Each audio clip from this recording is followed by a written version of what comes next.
Good afternoon, ladies and gentlemen, and good morning and good evening to those in other time zones who, despite the possible inconvenience, have so enthusiastically joined us today. Thank you for that. On behalf of CPI industry, I'm very pleased to welcome you to the second edition of the IAQ webinar titled The Air We Breathe. My name is Surendra Balakrishnan, and I'm the producer of this webinar. My camera doesn't seem to be working, so you shall just hear me speak. The previous edition of the webinar drew a highly encouraging response, and here we are to continue the discussion and to answer as many questions as possible from members of the audience. Without the slightest doubt, the novel coronavirus is posing extremely challenging questions to the whole of humanity and to the HVAC industry in particular.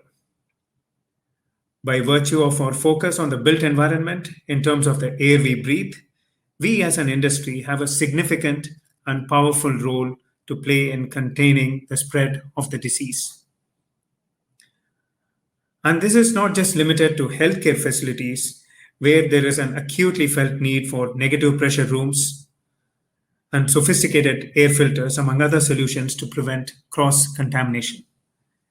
We are a sophisticated industry and have solutions at our disposal. But the still unfolding COVID narrative is making us humble and aware of how much more we need to learn as a precursor to be able to offer resistance. A recent CNN report on a lab at Florida Atlantic University, which had carried out a simulation to understand how far and fast cough droplets can spread, pointed out that the droplets travel a distance of 12 feet, 6 feet more than what is recommended as social distancing. The point is, we still do not know the extent of the situation. We still are struggling to fit it into a time and space framework. So, as an industry, we perhaps need to even overcompensate our solutions, and our thinking needs to factor in larger metrics.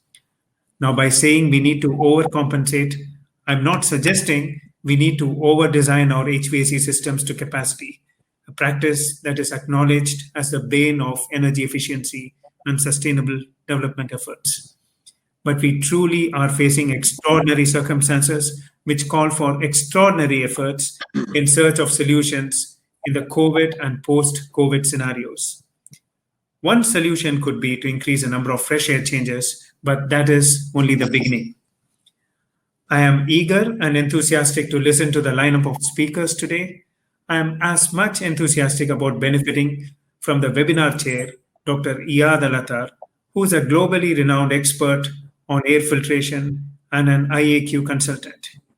Iyad is well accomplished in many matters related to the built environment, and we are indeed fortunate to have him steer the discussions today. And on that note, ladies and gentlemen, it is my pleasure to cue Iyad to take over. Thank you, Surendra. Good morning and afternoon, ladies and gentlemen. Welcome to the second Air We Breathe webinar. It is my absolute pleasure to chair the sessions today. And I'd like to welcome all our delegates from 19 countries who are able to join us today. I also would like to welcome our distinguished speakers, whom I will be introducing shortly, and I anticipate we're going to be learning a great deal from. In our webinar today, we're going to be looking at two objectives. The first one, we're going to be looking at presenting immediate HVAC-related technological solutions and strategies, and present a set of effective preventive measures that facility management personnel can utilize, not only in healthcare facilities, but in various types of buildings. Well, we had assumed that the past 60 years of progress in diagnostics, vaccines, supercomputing, analytical tools would render our preparedness intact. To our surprise, accelerating globalization, industrialization, urbanization, and population growth, not to mention the entangled war that the globe has been going through in the past 20 years have increased the health risk and made us vulnerable, particularly among the immune compromised patients, newborn, the elderly, and the less equipped.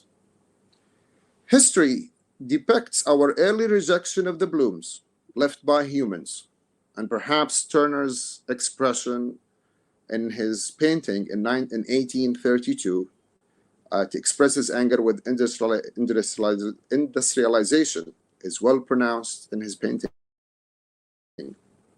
In fact, we've been emitting a great deal, and a spectrum of pollutants have been emitted to our planet, operating under the assumption that our planet is an infinite sink. Yes, it is our behavior that seems to be driving the problem. Believe it or not, it is all about the way we live, the way we use and generate energy, and the horrendous manner we waste it. That locks us in what I call a vicious circle. As the demand to generate power is surging due to the drivers we spoke about, pollution is increasing as we burn more fossil fuel to keep with the demand. It goes downhill from there. We pollute a great deal, and therefore we need to clean a great deal. Filtration at this point is sought to clean the air which we have originally polluted. So my question is, why fix it after we broke it? Why don't we just reduce pollution and revisit again the way we live? Along the way, we encounter various contaminants which they differ in their chemical and physical characterization, and certainly filtration can play a role in cleaning the air. But with the rate we're polluting, I am not personally sure that all the available filtration and purification technologies would be able to save all mankind. We need to think preventive.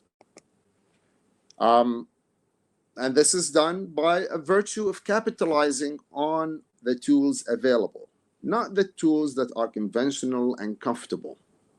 No one uses a floppy disk, and I can assure every delegate and speaker today that everyone uses a touch phone, at least with one or two cell connections. So, however, we're still exposed, we're locked at home, and unfortunately, we're doing a virtual, not an actual conference today, which we are accommodating with. Now, I'd like you to look closely at these images, and we need to ask two questions. Are we ready to confront SARS-2? And the second question is, what would we need to tweak to be able to do so? In fact, I can assure you, we're not ready, whether we are cleaning a disposable filter, doing the unthinkable, putting back disposable filters after they've been washed by air or water. Maintenance measures need to be revisited. A lot of aspects in terms of filtration, maintenance, HVAC selection needs to be looked at from a different angle. A good start is to intrinsically understand the challenges ahead and be inquisitive enough to assess the proposed solutions that are especially that knowledge is still evolving about the virus and its pandemic. I know there's so much hype about social distancing. Some say it's 1 meter and others say it's 4. But let's also think about the implementation of such a concept. How big our HVAC going to be? How would ventilation rates differ? How would that influence our filtration? Who would be able to afford higher rent to accommodate such a social distance and more occupation space? Let's also remember, while we chase SARS-2 to eject it of our system and our lives, we do that while we still strive for green building concept and LEED certification for various buildings. At this point, I'd like to bring my next speaker, or first speaker, Mr. Scott Hurst. He is the founder and the founding CEO of ARC and ARC Platform, which tracks and scores the performance of existing buildings, cities, and places.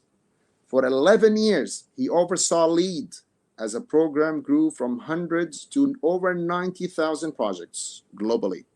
Scott is the co-author of the Integrated Design Guide to Green Buildings, a reading which I highly recommend. Without further delay, let me introduce Mr. Scott Horst. Scott, the floor is yours.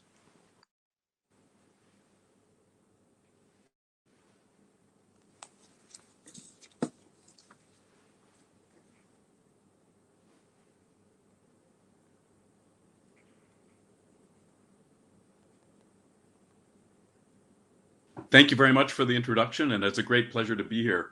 I welcome you all to this webinar, and I have to say that even While though it is get Scott to connect, I'd like to welcome everybody who's just connected with us today, and we are now listening to Mr. Scott Horst, who is going to go through his presentation. Scott, good morning. Good morning. Can you hear me? Yes, we can. Please go ahead. Excellent. Okay. I want to thank you very much for the introduction and welcome you all. And even though it's a shame that we aren't able to be together, I have to say it's nice not to have to have traveled on an airplane for so many hours just to see you. Okay, one moment. So, here, let's see, slides.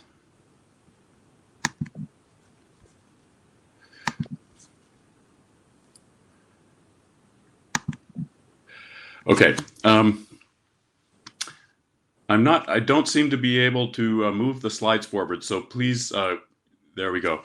I really just have, I really enjoyed the introduction and the talk because previously, because that's essentially what I want to be talking about today.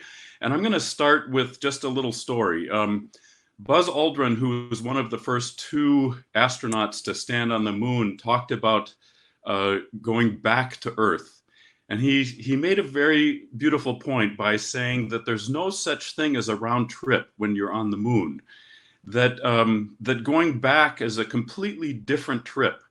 So here we are in this very fascinating journey that we've been on in a pandemic, a worldwide pandemic, something like none of us have ever seen in our lifetimes. And we're trying to get back to normal. What is that going to look like? Essentially, what I want to talk about today very briefly is how do we find what it is we're looking for from the past as we go forward. Please move the slide forward. So this is Portland, Oregon, and I invite you all, even though that's not me on my bicycle, I love bicycling there, and I love it because I love the way it makes me breathe. So I invite you, as we go through the next few moments, to take some time and breathe as much as possible. Breathe in, count to 5, hold it for 5, and breathe out for 5. This is a great way for us just to be constantly reminded that this air that we breathe is this tremendous gift that we want to take care of. Please go to the next slide.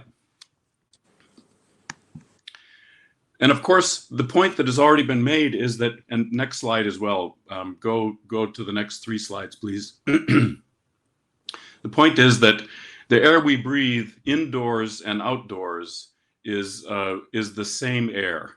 That next slide, please. That the indoor air is a subset.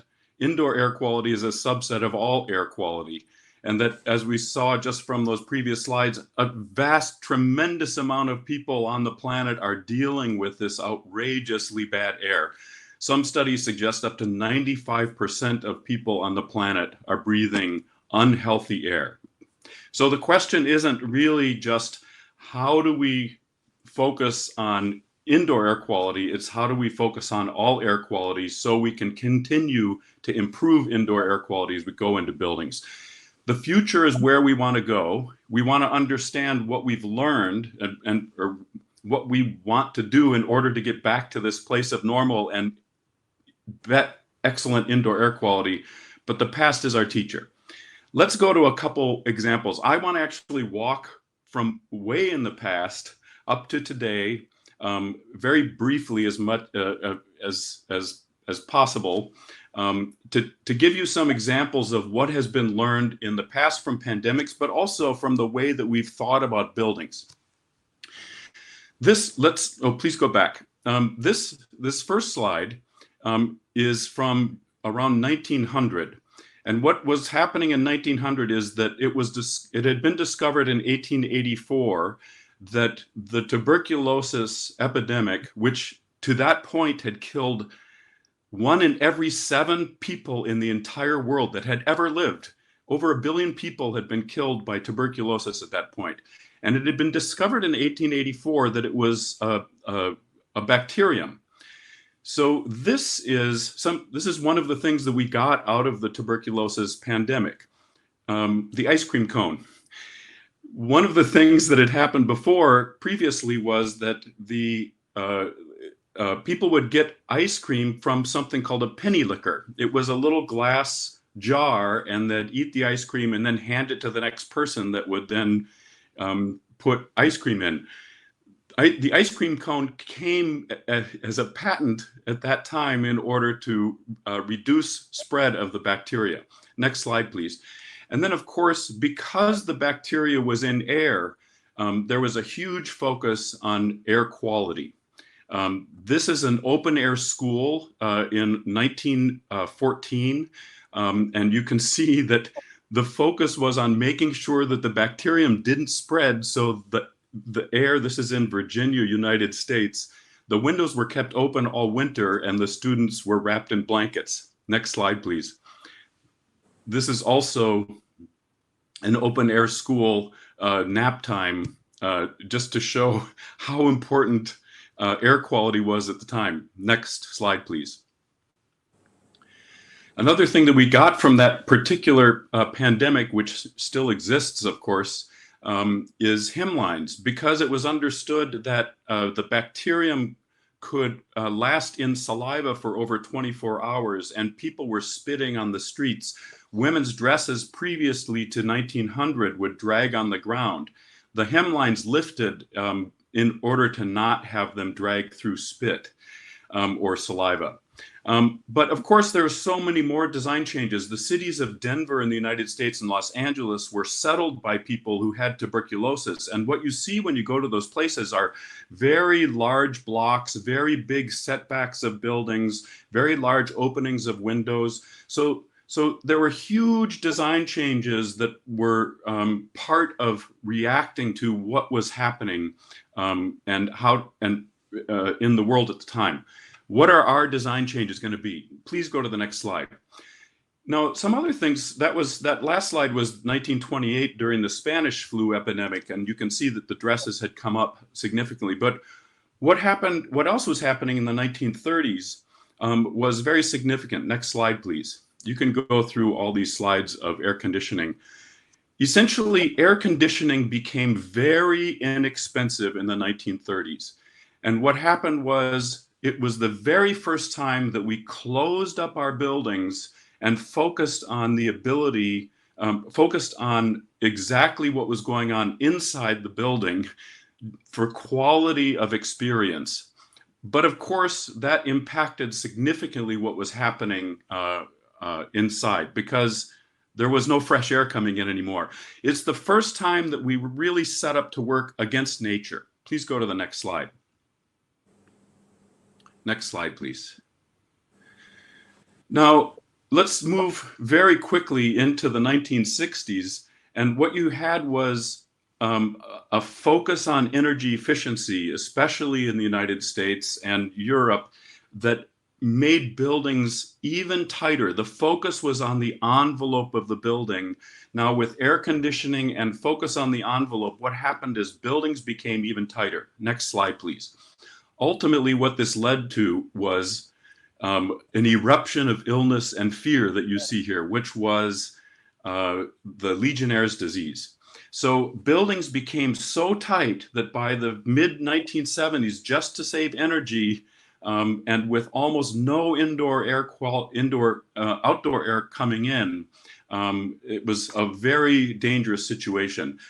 Next slide, please. People would walk. This is the building where Legionnaire's disease was first discovered in Philadelphia, in the United States, and it was.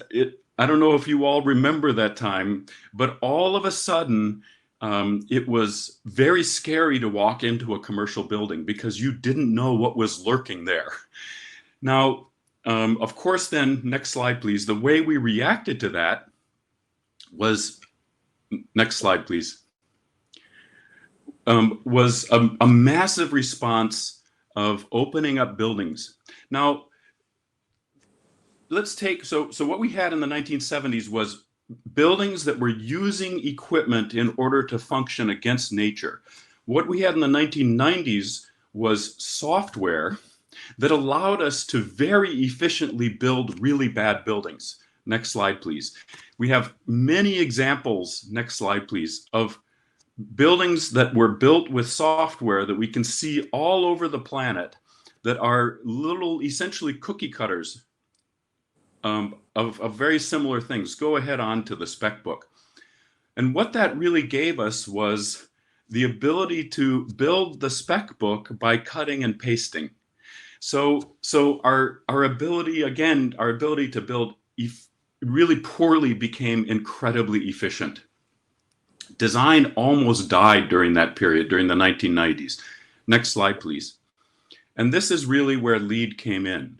LEED was a series of very simple ideas of making sure that if you're doing good things, it's a collection of good things, and it's not one good thing versus the other good thing. In my opinion, the best thing and the most profound thing that LEED did, besides building commissioning and ensuring that an envelope and a building is designed to its actual specifications, the most profound thing is that it asked you to meet ASHRAE 90.1, meet energy efficiency standards, and ASHRAE 62. So all of a sudden, and you had to, they were prerequisites. And this was a key shift that had never really happened before. Now you have to deal with both energy and outdoor air. So you're bringing outdoor air in, that's reducing your efficiency, but you have to figure out how to optimize it. That's still the message. The message to me today is still, we can't give up on the need to optimize those two things, because as was pointed out previously, if we continue to make outdoor air so bad, or if we continue to make outdoor air so bad, we'll have to spend all our time focusing only on how to filter it.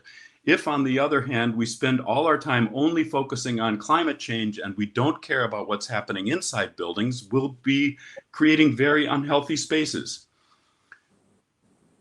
We have the tools today to be thinking holistically, and that's really my main message. Go to the next slide, please. The way LEED did this, and still does, but we need to move to the next level, is that it focused really on the best performing buildings. So what you see here on the left is code, and down below code is lawbreakers. So you could say that someone that's not meeting code is building, or someone that's meeting code is building the worst building they're allowed to build by law. Up on the right, you see risk takers, things that are like kind of way off the charts, really interesting, new, totally innovative stuff, but maybe not what you're going to build when you build a beautiful new skyscraper. LEED really focused on that 20% in between, trying to pull the market along. Now, that works very good with new construction, but now at a time when things are changing significantly, what's going to be happening with new construction? We need to continually focus on what are our existing buildings. Next slide. So the approach that we need to take, I am convinced, is always integrative, where we need to bring entire teams together. And now this is the challenge today, is doing that in an existing building, not just in a new building. It's very simple to do in a new building because it doesn't happen enough, but it's easier to do because you have a project team. When you have an existing building, you have to create a project team, and you have to be communicating with the people using the spaces and how they're going to be using it, as well as the surfaces that they'll be using, as well as the quality of the air and the renewable energy on the site, etc. Next slide, please. So what we're really talking about now is redoing the spec book, really rethinking about how we put a whole package together that can deal with an existing building or a new building in a completely different way that's much more holistic. Next slide, please. And we want to be able to share that. We're connected. The reason this is a global pandemic is because we've all been flying around and connecting with each other so easily. Next slide, please. Now we know that things that are happening in New York are the same things happening in Abu Dhabi, in Dubai. Next slide. In Shanghai, in Stockholm, Sao Paulo. Go to the skeletons, please. So what we want to be doing is thinking of the building as an organism. Just no matter what you think of the visuals here, think of the fluids in the building as the circulatory system, the waste as the digestive system, the electrical parts of the building as the nervous system, the envelope as the muscular system, the structure as the skeleton, and the ventilation system as the lungs that we use to breathe. Now, if any of these is oversized, if any of them matters more than the other, none of it functions together. So proper sizing, working in teams to understand how each of these systems works together is what we need to do next. Next slide, please. Next slide, please. So I'll end simply by reminding us that the history that's behind us is how we got here, but where we're going next is completely up to us. We have to use that history and all the tools we've got that brought us here. But now we need to think much differently about getting back to where we came from. And it won't be normal, it won't be the same place, but it'll be beautiful, and hopefully we'll get there in a healthy way. Thank you very much. Thank you, Scott. Such a stunning text-free presentation. Can you hear me? Hello, Scott, can you hear me? Yes, I can. Yeah, I want to extend my sincere appreciation on behalf of myself and all the delegates. I think you've touched on the parameters that matter. Can you hear me? Hello? Hello, can you hear me? While we get Scott connected, his mic connected, if any of the delegates would like to post his or her question, please do so on the top right corner of the screen. And then we will be able to go through the questions. Hello? If not now, but through the entire presentations and then in the Q&A. Scott, can you hear me?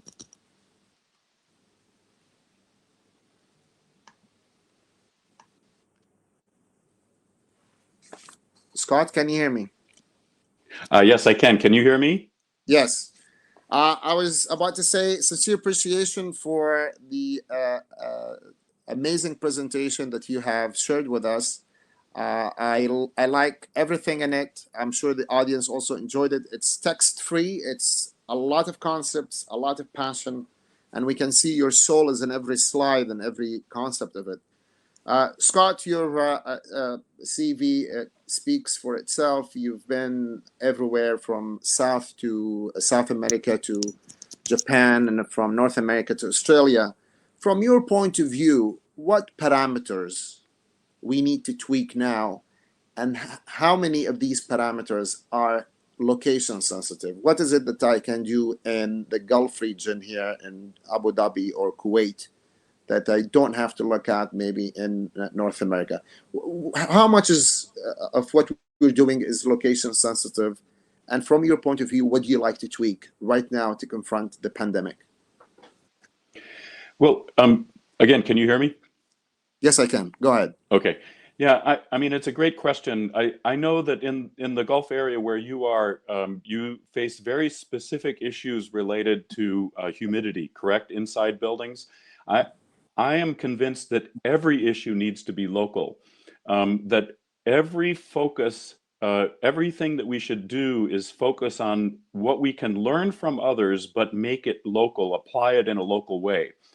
One thing I warn against is the over focus on extreme measures just in one little building or one particular place when we have huge buildings or entire cities that aren't being dealt with in the same way. So our current focus on health without focusing on climate change is simply a pendulum that is going to swing back and forth, and we don't want it swinging. We want it optimizing. We want to keep optimizing how it works. So again, I believe, just to really answer your question, it has to be local. It has to be about the building in a global context. Thank you so much, Scott. To serve the time in the program, I'd like to thank you so much for being with us today. I do want to tell you that I'm a reader of your book, which you've mentioned in your CV. So we appreciate your contribution and with you being with us today, given the time difference. Thank you very much. An honor to be here with you. Thank you. That brings me to our next speaker. Our next speaker is Mr. Carlos Gendreau. Carlos is a senior sales, marketing, and sales management executive with 25 years of experience in a variety of enterprise and consumer sectors, in several successful VPs of sales and marketing positions, including the division of Campbell Soup. Now, I'd like to, without further ado, take the stage to present. Carlos? Good morning, everybody. Thank you for inviting me. I also would like to remind all the delegates, if you'd like to present your question or ask a question, please post that on the top right corner, and we'll go through your questions as we go through. If we don't get to it, we will have a 40-minute of Q&A session, which we're hoping to cover all questions. And now, Carlos, can you hear me? Yes, I can hear you fine. Can you hear me? Excellent. Good afternoon, I take it, and the floor is yours. Well, it's actually 8 o'clock in the morning for me. I'm in Connecticut, so just outside of New York City. Sorry, good morning then. So it's a very early morning. Thank you. Excellent. The floor is yours. Thank you very, very much.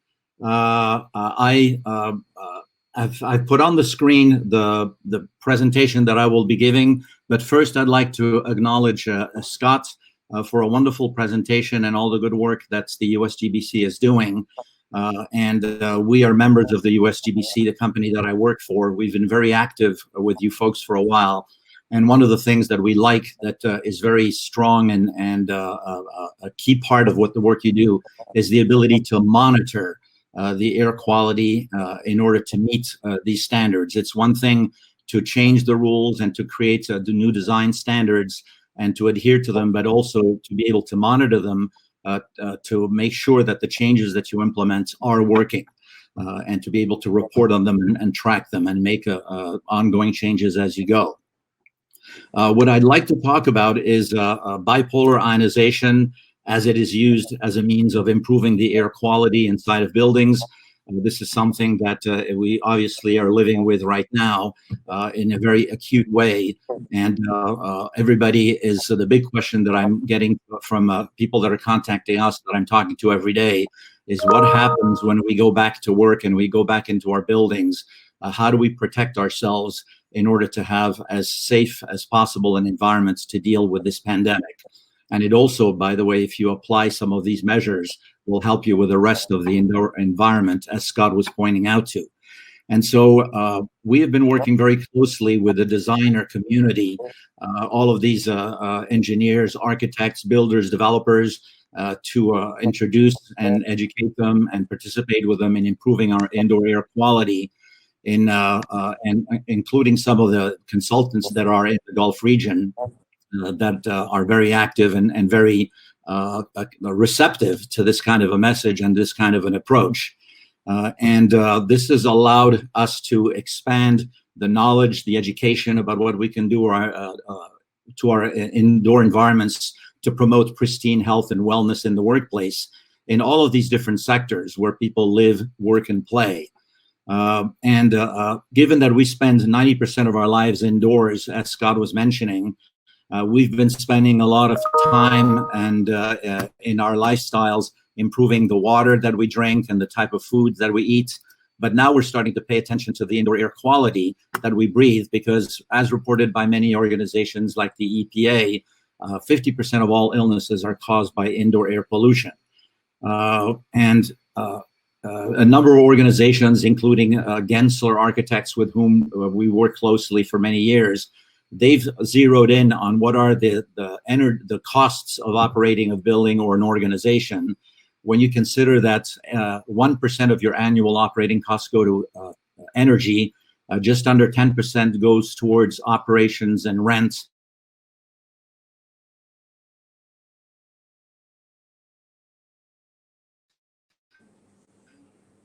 But 90% of your costs go towards salary of the building. And so one of the solutions that has emerged in the last few years has been bipolar ionization as an air purification technology. It is an incredible technology that was developed and originated some 50 years ago with Albert Einstein, who discovered the principle of bipolar ionization. There are many different technologies available currently to improve indoor air quality. Here's probably the most common ones listed, which are ultraviolet light. The germicidal wavelength is UVC. It is very capable of preventing bacteria and viruses, primarily on the coil, because UVC needs a certain amount of time of exposure to kill a virus. To give you an example, UVC, the most powerful one, needs 6 to 10 seconds of exposure at less than 6 inches from the light source to kill viruses and bacteria. Any bacteria going through that light source at about 800 feet per minute, you would need about 25 feet of duct at 250 meters per minute velocity. And so while that may be one way to do it, the most effective way for UV to kill is the exposure on the coil, preventing anything, any pathogens from growing on the coil. Another one is PCO, also known as photocatalytic oxidation. Its primary purpose is to generate hydroxyls that are a form of hydrogen ions that work best on bacteria, but not as well on VOCs and particulates. And given that hydroxyls have a half-life of only 1 to 2 seconds and will travel 8 meters while being active, it works primarily in the best in the field of the unit that's installed in your HVAC systems, but not as well in the space. Enhanced filtration is another means of preventing contaminants from entering a building. If you go beyond your basic MERV 8 filter to a MERV 13, MERV 16, or even HEPA filter in healthcare, their strength is that they primarily can clean the air of any particulates above a certain size of the air that goes through the filter. The higher the static, the efficiency, of course, the higher the static pressure. But again, it can't do much for any activities that occur in the space where the people are. Electronic air cleaners is just an electronic version of filtration that puts out a single polarity to capture particulates on some form of media or collector plates. It does not work well on pathogens because it doesn't kill them, it just captures them. It doesn't work as well on VOCs or odors. From our experience and our research, bipolar ionization is probably the best technology to work in the space where the people are. There's basically 2 kinds of products that have been introduced in the market in the last 30, 40 years. Dielectric barrier discharge, known as ionization tubes, originated in Europe in the 1950s and is the primary means of bipolar ionization today. It has the highest ion volt potential, meaning the strongest ions that survive over longer distances and are very applicable for larger commercial projects. And the more recent developments since the early 2000s of needlepoint ionization, which is also very effective, but more limited to shorter duct runs because of its lower ion volt potential. So it's best for smaller places. It's best to only use products that have passed the UL 867 or UL 2995 ozone test. It's important that there be no ozone present in occupied spaces. People tend to confuse ionization with ozone. Ionization is what we're talking about now. What most people don't know is that ionization is something that occurs in nature. Everywhere you go on the Earth, in altitude, above a certain altitude, oxygen molecules that we breathe every day pick up a positive and negative charge, which makes them highly reactive to all the contaminants that they run into. And what Einstein discovered is that while those ions, bipolar ions, are plentiful in altitude, when you go to lower altitudes, especially urban areas, the pollution we produce diminishes those levels, and you come inside of a building, there are no ions present to help clean the air. So this technology was invented for the primary purpose of increasing those ion levels to levels comparable in the mountains. And the way they're used most efficiently is if they're installed in the HVAC system on the supply side of a building's HVAC system. Here's a typical design of outdoor air coming in with various pollutants. In areas like the UAE, Dubai, Abu Dhabi, Doha, Riyadh, the most common contaminants that you have in addition to urban pollution is you have fine dust and sand. So air comes in from the outside, through the conditioning system and over the ionization devices, and their purpose is to create ions to then send them into the space. The more ions you can generate in the space, the more effective they will be at attacking and getting rid of all of the contaminants that are in the space. It's a technology that can go after all different contaminants. It can go after and destroy and reduce bacteria and viruses, VOCs, off-gassing of VOCs, mold, ultrafine particles, and also the bioeffluents like ammonia that people produce. It's the only technology that is capable of doing all of that in the space. It's been tested and tested over the years by many different independent organizations, such as UL, ETL, pharmaceutical companies, research universities. It's been shown to be very effective at killing different kinds of bacteria within enough exposure time, like in 15 minutes, it can kill over 99% of staph or MRSA or E. coli or norovirus and a variety of different coronaviruses specifically that have been tested over the years. VOCs can be reduced if they're in high levels as much as 90% plus.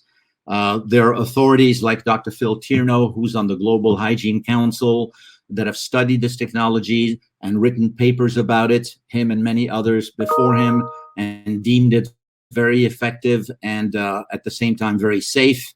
And specifically to coronaviruses, what's interesting is that the coronavirus, as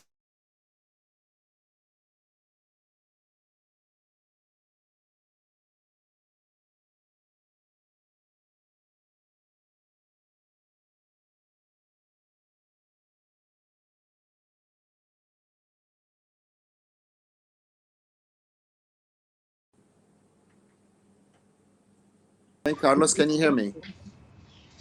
I can hear you. Can you hear me? Yes, please go ahead. The floor is yours. Okay, thank you. I really appreciate it. I don't know what happened with the connection, but I'm going to try to go back to the presentation that I was on earlier. Thank you, Jatin, for a very good presentation. One of the things that I liked is that you are confirming the value of bipolar ionization as probably the only active technology that can work in the space and providing continuous disinfection, which is a very key term. Well, it doesn't matter what happens in the ductwork. It doesn't matter what happens away from the spaces where people are.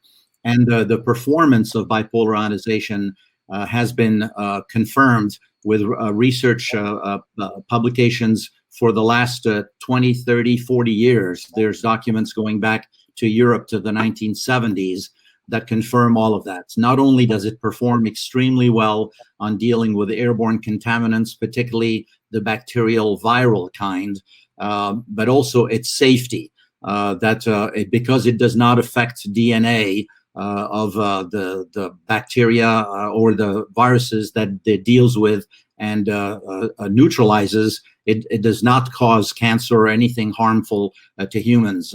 We've seen some misinformed articles circulating on the internet, confusing everybody. The research from all of these different types of organizations and universities and well-known scientists and doctors confirm it, going back from the 1970s all the way to the late 200s and 219. Jatin touched on something very important also, is that while you are sanitizing the air, ASHRAE allows you to reduce the amount of outside air that is needed if you are able, with a technology like bipolar ionization, to recirculate purified air. And God knows that in the 50% less humidity, sand, dust, and urban pollution can only be a good thing, which results in not only being able to reduce outside air by 50%, but also reducing on new equipment, the sizing of your equipment, as well as your overall energy consumption. And it's also sanctioned in technical code via 403.2 exception. Software has been developed in the last few years to help engineers perform the required complicated mass balance equation calculations quickly, so that they can arrive at showing through their calculations that they meet ASHRAE and International Mechanical Code requirements. And so there's an incentive while you're purifying the air to recover the investments, to make it easier for organization to invest in equipment like this. The nice thing about this type of equipment is that it is able to provide ionization in spaces through air handlers, both very large and small, down to the size of a single room, like a hotel room, a conference room, a classroom, everything in between a hotel room and a giant building, such as a complete indoor stadium. Our particular company has done several indoor sports arenas that are in the 80,000 square meters, 100,000 square meter range, all the way down to hotel chains that we're working with around the world. Installation is quite simple. It doesn't require any rocket science and knowledge to do it. It can be installed in the supply air ductwork. It can be installed in the supply air plenum. It's very flexible. Any company in this space can deal easily with whatever that particular building gives them. One of the key things that we touched on earlier, and this is a very important part of the U.S. Green Building Council, the ability to be able to measure in real time and verify that the technology that you are applying is performing correctly and reducing all of these different contaminants. And obviously, the most important ones that you want to monitor are ultrafine particles and VOCs, while you're keeping an eye on CO2. There are even technologies that allow you not only to monitor, but to dynamically control the amount of ionization that you're providing to a particular space through measuring the air quality through the return, but also, so if there's an increase in indoor quality contaminants in the space, the ionizer can turn up the power to produce more ions. So this real-time modulation ability is very important. And the application of this technology has been verified and measured in a variety of projects like that we've done ourselves and other companies have done. This is an example of a very large facility, an indoor stadium in Minnesota, where bipolar ionization was applied to the entire building. Outside air was reduced, and the actual savings in energy and filter efficiency was able to be measured through appropriate software and dimensionalized, where you can have actual hard dollar numbers attached to this kind of an application. Same thing, a different sector in the military. an example of a building that simultaneously with $1,000. Companies like, again, most architectural design field, they are now recommending bipolar ionization to their clients. And not only do they recommend it, but they also walk the talk by utilizing it in their own offices, in their different headquarters around the world. They're deploying it so that their own employees can benefit from it. Another example of a very large arena, 80,000 square meter arena in Los Angeles where the LA Lakers play. You can see the energy savings on a building that large amounted to well over $200,000. And yet they were able to reduce contaminants significantly. LAX Airport, an infrastructure project where almost all of the terminals are utilizing this technology. In your market area, the Riyadh Metro, all of the stations are required to have bipolar ionization. Same thing with the Doha Metro, same thing with Hamad Medical in Doha. They are installing bipolar ionization in several of their buildings. Facilities in the UAE, like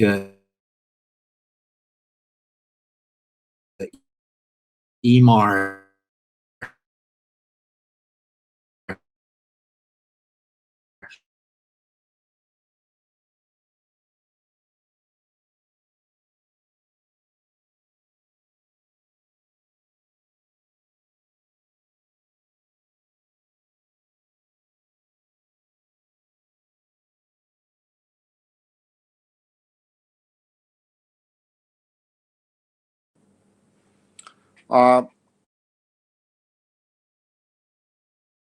Carlos, can you hear me?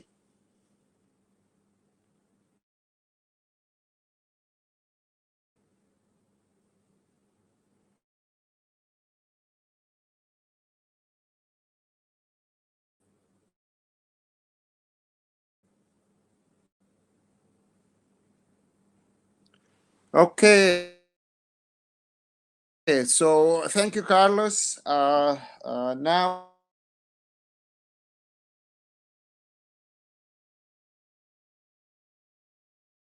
and our the son, Ali doctor, had an emergency and it's supposed to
Hello. Yes, this is Surendra Balakrishnan, the producer of the conference. I think we lost Iyad there.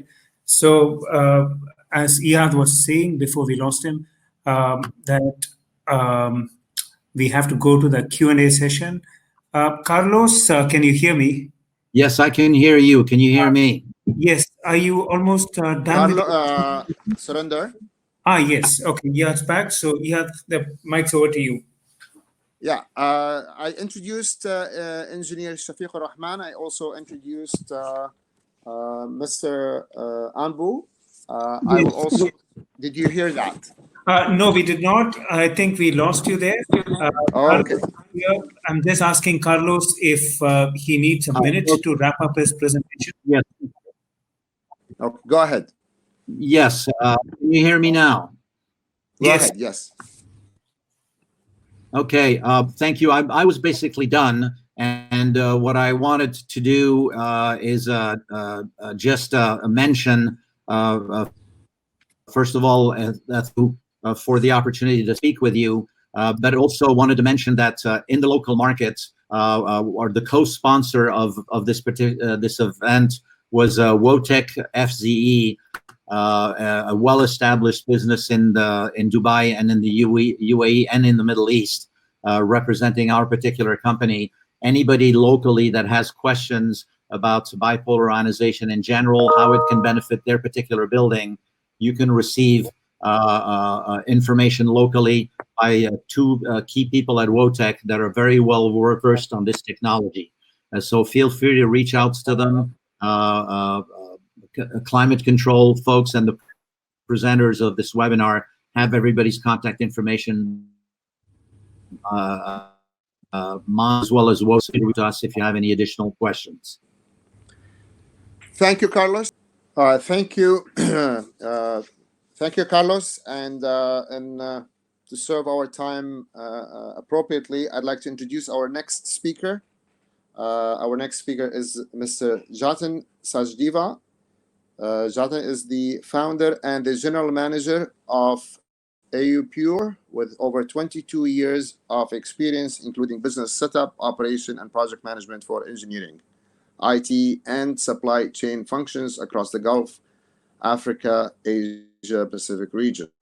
He has set up and managed leading air quality solutions organizations for the Gulf and the subcontinent. Without further delay, Jatin, the floor is yours. Can you hear me? Again, I just want to remind the audience, if you'd like to post your question, please do so on the top right corner, and then we will have the opportunity to go through the questions. And if we do have a 40-minute session for Q&A, where questions will be addressed. So right now we have the next presentation, and we are ready for Mr. Sachdeva to come online.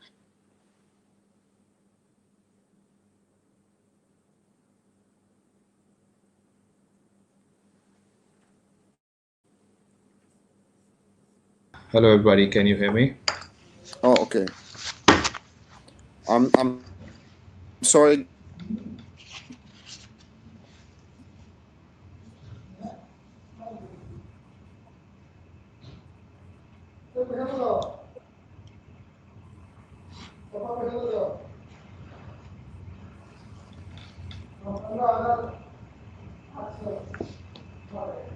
Hello. Good morning or afternoon. Good afternoon. How are you? Sorry, there were some glitches on the connection. Hi, Jatin. Can you hear me? Did you hear my introduction? I did. Thank you very much. I have just introduced you. Yes, I did. Yes, Thanks a lot for the start. introduction. Yep, we can start. So I just want to share. The floor is yours. Sorry? The floor is yours. Okay, Go thank ahead. you very much. Okay, so yeah, good afternoon, good morning, good evening, everybody. First of all, I want to commend the speakers before, and I'm sure it'll be great after that as well. So, and welcome all the attendees for the webinar that we're talking about. And we want to talk about life as of now in the current pandemic and one beyond it. So whichever part of the world we are in, one challenge has united our efforts, and this is the pandemic. So how do we address it is what we are looking at. That's what we are trying to talk about here. So can somebody move the next slide, please? Okay, there we go.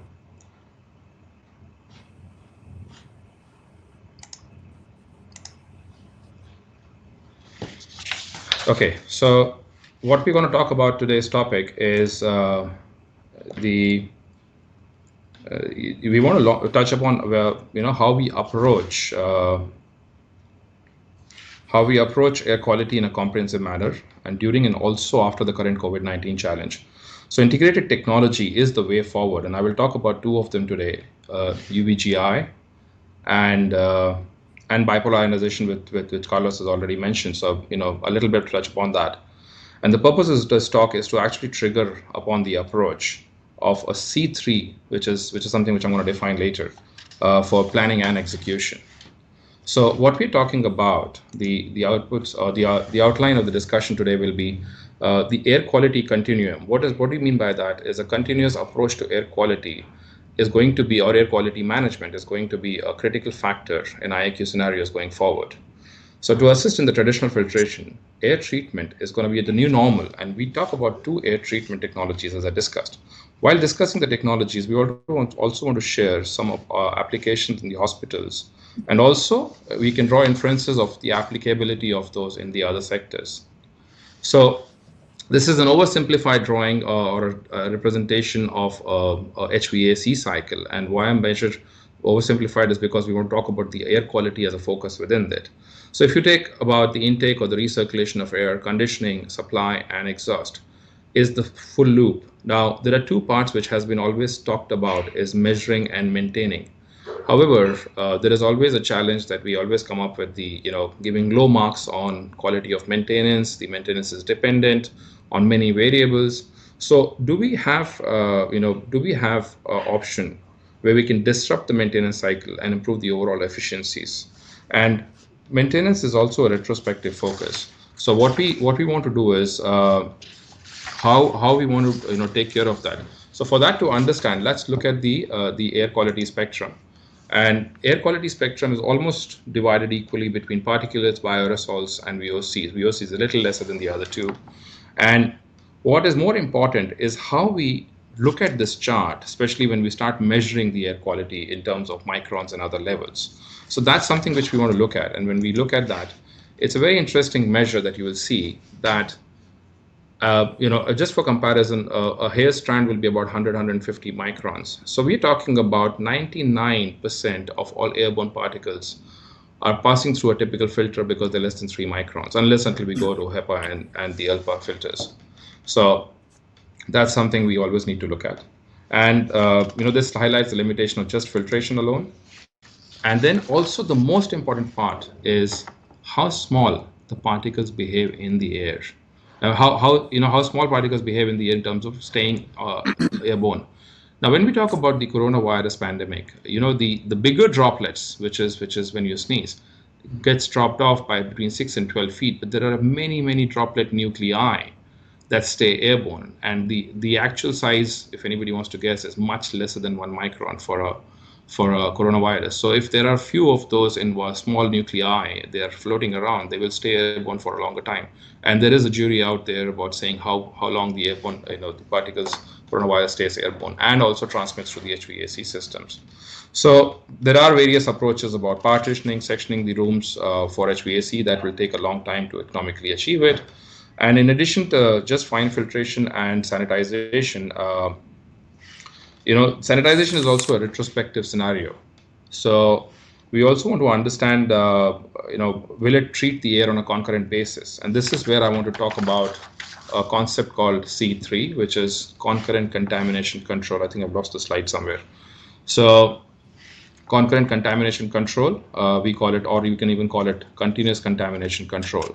This is going to be the new normal, guys. This is what we want to talk about today, is okay,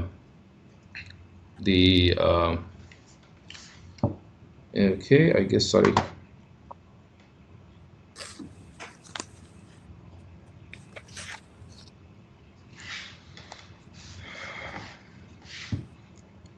Okay, well, I guess they're trying to put the slides back up. Thank you.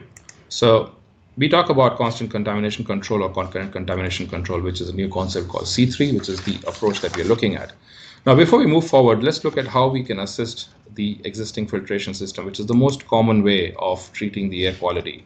So pressure drop, maintenance, recurring costs, ongoing efficiencies, and are the major factors we consider while using the media filters. And besides, more importantly, the microbes setting on the filter surfaces can grow and be reintroduced into the airspace if not changed properly or replaced in time. So disposal of such filters also plays a major role in sensitive environments like hospitals or healthcare homes or senior livings, etc. So what is the approach that we want to look at? And we want to talk about today's discussion. We want to keep it at a level where we want to invoke a thought, and then we can have a discussion on details as we go along on an individual basis. So today we're going to talk about a continuous elimination of all the 3 different constituents of air quality. And more importantly, the integrated approach using multi-stage or multi-technology solutions to complete the air spectrum. Now, when I talk about it, right, we have different technologies addressing the various aspects of air spectrum with varying degrees of efficiency and effectiveness. Now, most importantly, what happens is we have, on our backend, we have a comparison chart which works as a guideline for our team to choose complementing technologies for specific requirements, and we can share that if somebody needs it. But for today, I just want to talk about two of them, which is the UVGI or UVC that we talk about, the germicidal radiation, and bipolar, which Carlos has covered a lot, so I will spend less time on that as well. So let's talk about UVGI today, for example. UVGI is one of the older technologies and recognized as the most effective against microbial removals and microbial elimination.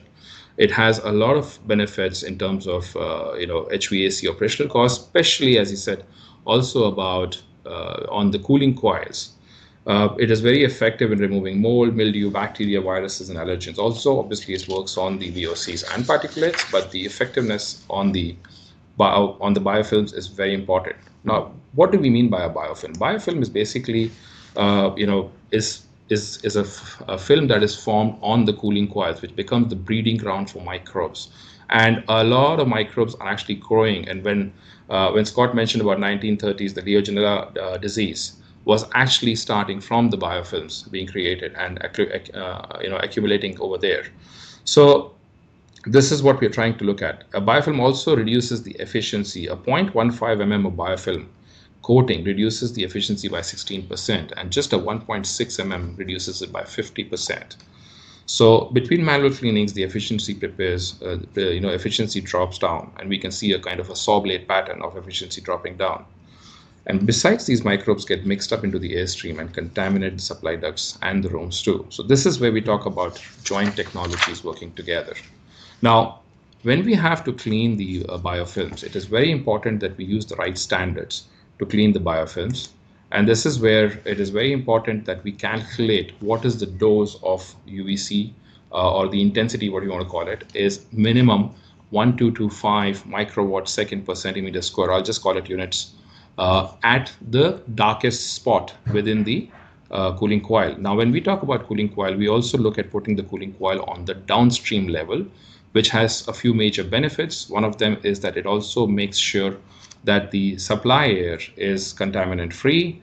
And one of the major benefits that you can get is the condensate is also microbe free, which can be recirculated and reused for landscaping or other recycling purposes. The second requirement is the life of the UV systems at the end of it, generally 9,000 or 18,000 hours, should not be less than 750 units or microwatt seconds per centimeter squares. And obviously it has to comply to the UL standards of UL standards 1995, 153 or 1598 as applicable. And these parameters need to be measured at 10 degrees Celsius at a speed of 2.5 meters. So there are various benefits of this, and I'll talk about this. Is in the lower diagram, you can see the Petri dish test, and we have a few of them in our offices as well when we go and check the cooling coils of before and after, and we talk about how it has removed the microbes and kept the indoor air quality much cleaner. More importantly, it also has a lot of benefits in terms of reducing the cooling coil pressure drop, improving the heat transfer efficiency, and the airflow improvements. And overall, it can save between 8 to 15% of your energy bills on an HVAC scenario. So it's not only cooling coils that the UVC is used in, it is also used in multiple scenarios. There are various applications of those, some of them portable, some of them fixed, and some of them, plug and play kind of systems. Now, a typical system that I will talk about is the one on the left, which you see like a trolley. This is very, very effective in operation theaters and ICUs and sensitive places for cleaning purposes of complete microbial removals. And this is being used in many, many places as we speak for coronavirus, contamination removals. So it is even being used, for example, in bank vaults to sanitize the currency in vaults before being recirculated, which is now stipulated by norms stipulated as a norm by certain central banks. So now talking about the coronavirus, our team of Sterile Air has actually tested it out and found what is the intensity required to kill the coronavirus or the kill rates at 99.9% and 99.9999% efficiencies. And this is the amount of exposure of UVC that is required. And when we are talking about the exposures, we want to make sure how much this helps us calculate how much is the exposure time required for the coronavirus removals in rooms. So in places where between operation theaters, between procedures, if we have to use the UVC systems, this is the typical calculation that we use. And if you see at 99.9999%, we need 158 seconds, which is about 3 minutes of UV treatment before procedure changes or between one procedure to the other. And by the way, the 158 second is for coronavirus. There are bacteria which need much more exposure than that. So when we talk about complete contamination control, we actually calculate with the worst bacteria. And that's one where we calculate the actual minutes required depending on the room size and the darkest corners. And this is how we calculate it out. So when we are often asked as to which options do we take, how do we choose a UVC, we generally refer back to the US EPA chart, which has done the independent study on which is the best performing systems on UVC systems, and you can see it for yourself what happens there. And this is performance measurement at 25 degrees Celsius, not at the 10 degree when there is an exponential decrease in the performance at lower temperatures. So it's very important to see how the effect of UVC is in the actual HVAC working conditions. So this is the UVC which I talked about. Obviously, the second technology that we want to talk about is bipolar ionization. And you've already heard about the history of it. So I'm just going to talk about it, how it will cover the context of it. We also call it, in addition to it being naturally available, I call it the natural air scrubbers, Earth's natural air scrubbers, because they also work very effectively in keeping the air much cleaner and free of contamination. So how it works is what we have already discussed it out. So I'm going to move forward on that. What happens is when the airstream is treated with ionization, this is one of the few technologies which actually helps in concurrent contamination control, which is the C3 approach, which is basically in occupied spaces, the air is pre-treated to attack or to tackle the contamination levels. So what are the various benefits we talk about? One of the major benefits or how it works is a concept called clustering or atomerization. So the ions, the positive and negative ions, and this is why it's better than a unipolar ionization. Journal of Physics says it's 1.7 times more effective than a unipolar ionization systems. So a clustering agglomerization helps in clustering the particulates or the microbes. It also helps in penetrating the cells, the bacteria and viruses cells, and I'll talk about it in the next slide. It oxidizes the odorous gases and helps in removing the VOCs. There are other one of the things which Scott was mentioning about is the sick building syndrome in direct way he mentioned about it. This helps us clean the air. And there are a lot of benefits of using the IAQ procedure when we're talking about balancing the outside air and energy, which is one of the ASHRAE approved procedures for using bipolar ionization. Now, as we said, there are different technologies and different approaches of creating bipolar ionization, DBD and the tubes being one of them. Needlepoint is very effectively and very commonly used in hospitals because there is no chance of ozones, be it whichever one.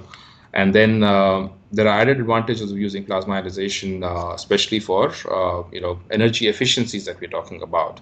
And as I said, these are approved by ASHRAE. So let's touch upon the relevance of both the technologies in the COVID-19 scenario and how it can affect the SARS-CoV-2 virus. So this is a beautiful drawing of the virus that we're talking about. And what we're talking about, there are two major parts of it, the red and then the strand, which is inside. The inside strand is the RNA, which creates or activates the cells, host cells to increase or spread the disease. The outside the red layer is basically a lipid fat layer, which keeps this RNA safe between transmissions.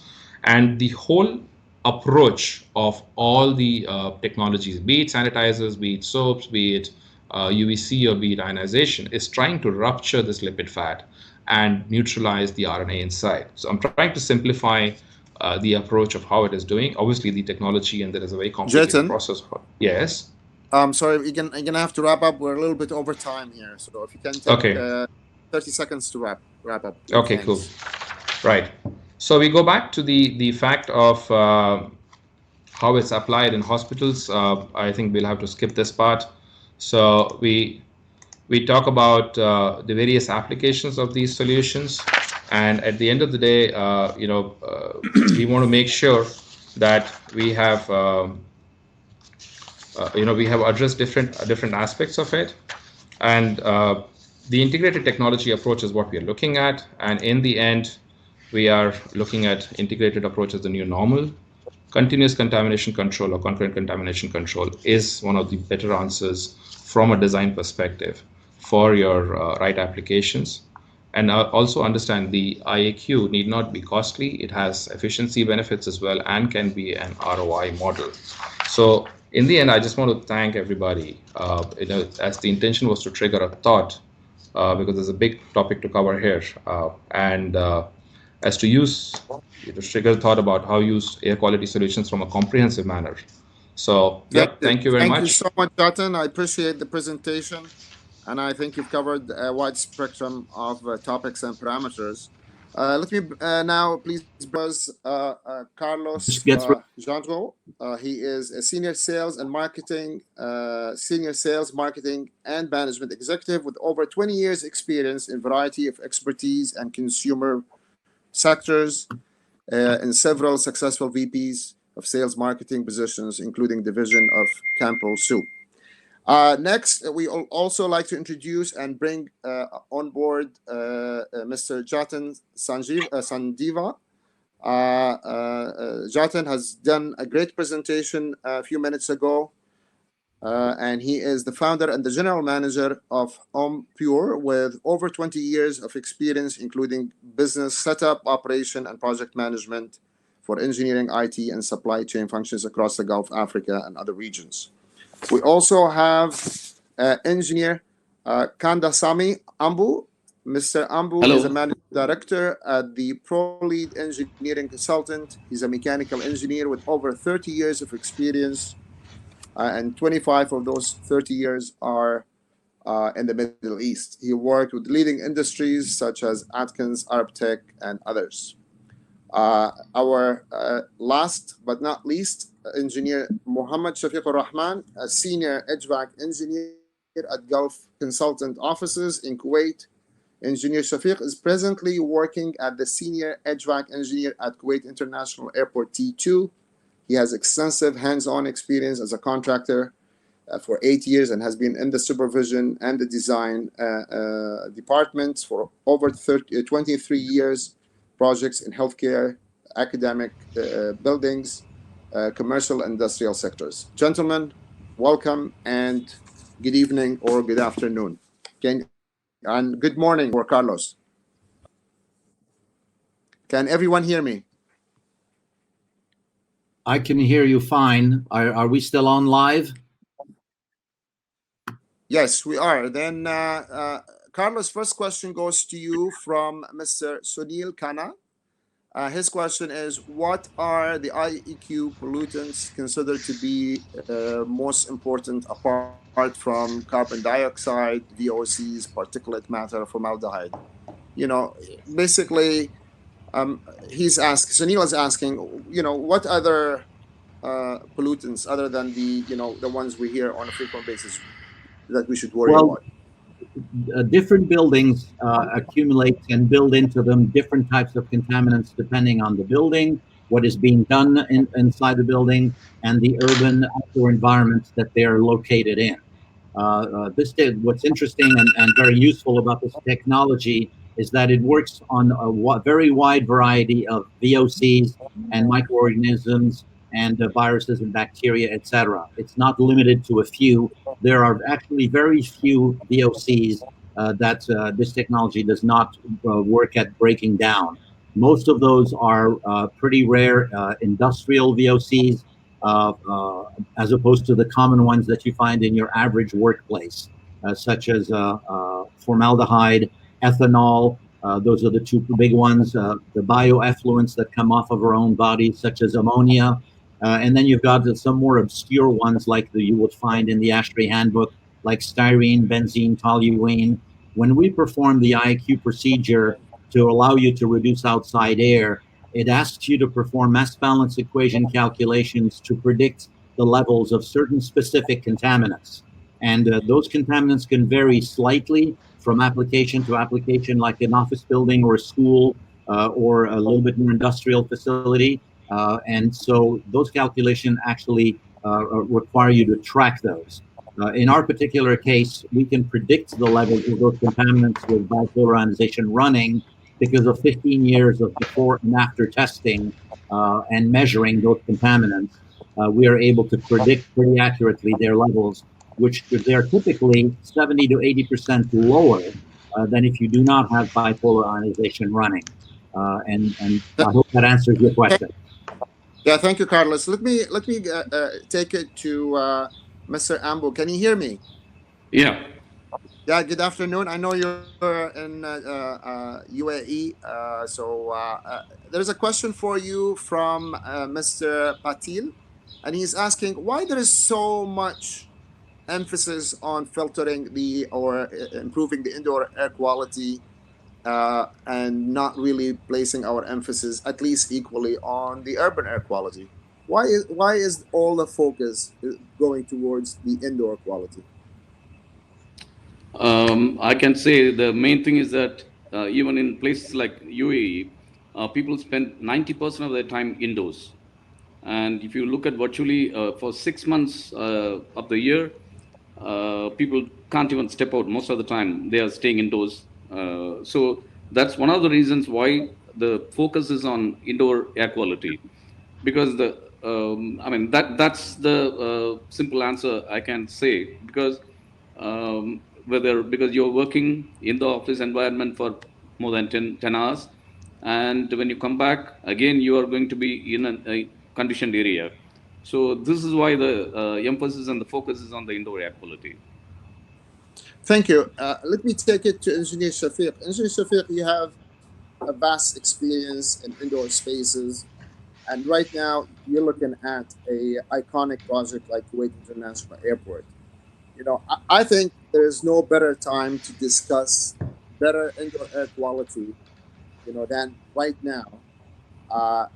Airports, I think, are of a paramount importance because we all use them. We're all now concerned to use them. What is it that we have to look at as far as airport indoor air quality, filtration, HVAC equipment that needs to be of a special emphasis? Dr. Riyad, thank you very much for having me. And I have gone through the Carlos and Mr. Jatin's presentation. I really appreciate it. And I have used bipolar ionization filters in 2 or 3 of my projects, and they were very, very effective. And the technology really works well. Well, coming back to the projects as a contractor also and as a consultant, what I have seen is there are many weaknesses in the, from the contractor to the consultant to the supplier and the manufacturer. The information we are getting as a consultant is very less because the manufacturers they do not really update the statistics. They do not update the technical know-how which is required. So the same old specifications, which are I think 10 or 20 years back, is being repeated again and again. Much importance is required from the manufacturers to really update the consultants. And moreover, the owners, the clients, also are unaware about the importance of the indoor air quality. So there is a big gap between the manufacturers, consultants, and the end user. And the end user should be really, should be trained or should be asked to see what is the importance and what he is going to achieve by this. and the consultants also should know what are the latest developments going on in the field and what is really effective. Like the bipolar is a really very effective tool in today's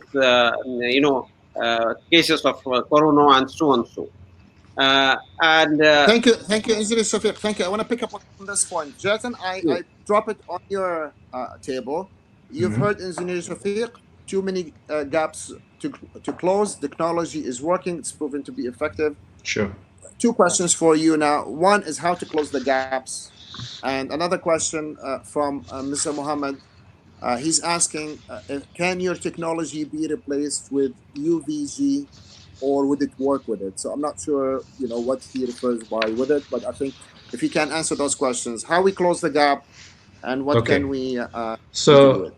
so what happens is, as we were talking about, that integrated approach is, this is what we talk about, integration of technologies. Is there are strengths and weaknesses of each technology. So when we talk about the airflow through the different stages of HVAC system, at the cooling coil level, the only technology that will effectively work to give you a 99.9% efficiency is a UVGI system, which is also UVC. I think that's the question you're asking. What is the difference between UVGI? UVGI stands for ultraviolet germicidal irradiation. That frequency is called UVC, which is 253.7 nanometers. So I hope that answers the second question. Coming back to the first one, we are talking about a cycle where when we are, there is a lot of recirculation that happens. And what is the effectiveness of bipolar ionization is very, very effective on the supply side.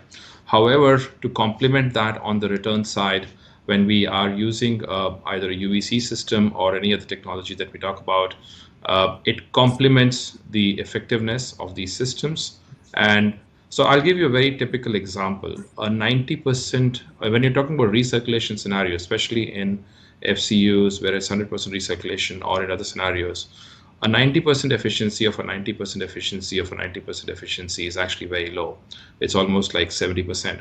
So what happens is, when we are recirculating the air 3 to 5 air changes per hour, that's what we are faced with.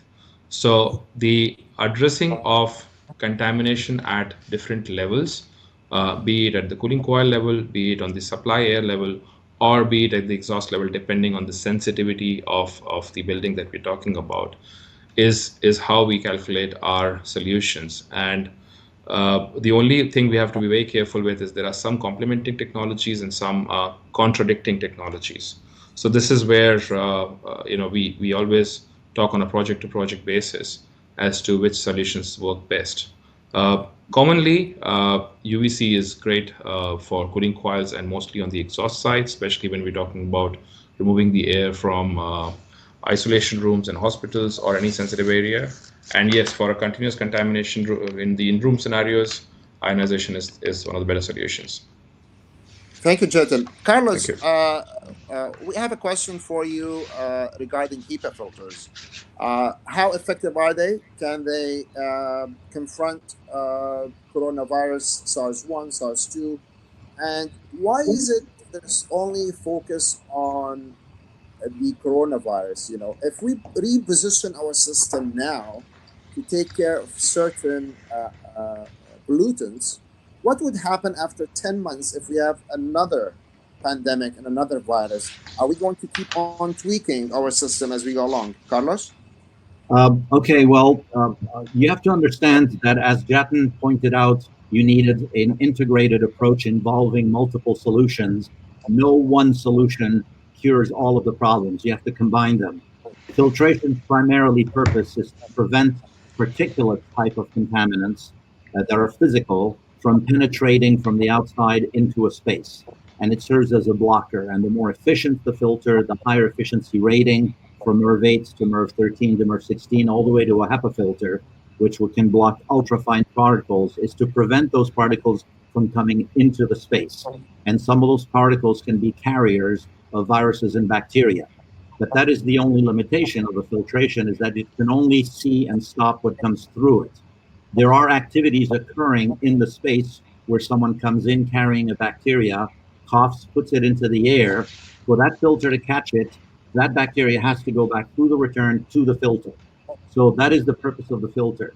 As Jayden pointed out, the UV it has a different purpose, which is to shower the coil with UVDI, UVC wavelength light, UV light, to kill the bacteria on the coil. That is a secondary layer of protection. But again, in the case of someone coming into the room as a carrier of the bacteria, if that bacteria is in the air and does not find its way back through the coil to the UV or the filter, it will not be treated. That's why you need the third piece of the puzzle, which is the bipolar ionization in the space, where the activities are, where the people are, where a lot of these airborne aerosolized bacteria can be floating in the air and never find their way to the other two solutions. You need the bipolar ionization. If an organization can afford only two of the three, for instance, filtration and bipolar ionization, because it works so well in the space, would be the choice. But I always say you have good, better, and best. Good is when you have one of the three. Two is when you have two of the three. Best is when you have all three of the three. Thank you, Carlos. I want to take it to Ambu. From Yeah. your point of view, how, there's a lot of hype on green buildings, and now all of a sudden, the hype is on healthcare facilities. Healthcare facilities worldwide are busy, old, exhausted, insufficient. How green are our hospitals? What can we do to make them green? And who would be in charge of integrating all these technologies when you have mechanical filtration, when you have UV, you have all sorts of, what is your take on that?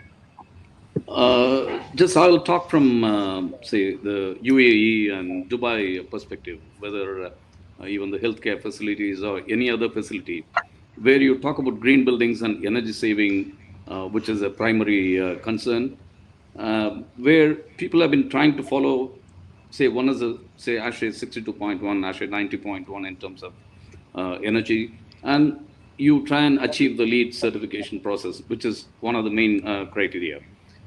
Now, when you just start looking at a pandemic scenario where people suddenly talk about higher ventilation rate and higher, no return, or trying to get more fresh air into the buildings, and in a situation like this, now actually this is a big conflict now in terms of authorities trying to implement, say, green building and at the same time air quality. So there's going to be a bit of a challenge in terms of, because I'm a designer and I'm in the industry here for 30 years. One of the main thing is that even like Mohammad Shafiq, he brought up a point, which means the consultant and the actual, the design and specification, which is done by the consultant, whether it's for a green building or for healthcare facilities or any of the facilities. And when it comes to the implementation with the contractor and during the commissioning stage and handing over, most of us have a serious a problem. I mean, because to integrate from start to end, so it's a challenge, and which starting from concept. I mean, the consultants, project managers, and the client has to be made completely aware. I mean, like, what is the impact? I mean, what happens if the system is not, the installed correctly and handed over correctly, which means that integrated approach has to be there right from the beginning to the end. So the challenge what we face here is the lack of knowledge. I mean, the contractors, the consultants specification is one, and then comes to the contractor installation, and there is a gap. There are certain things which just get missed out, whether it is due to value engineering or cost.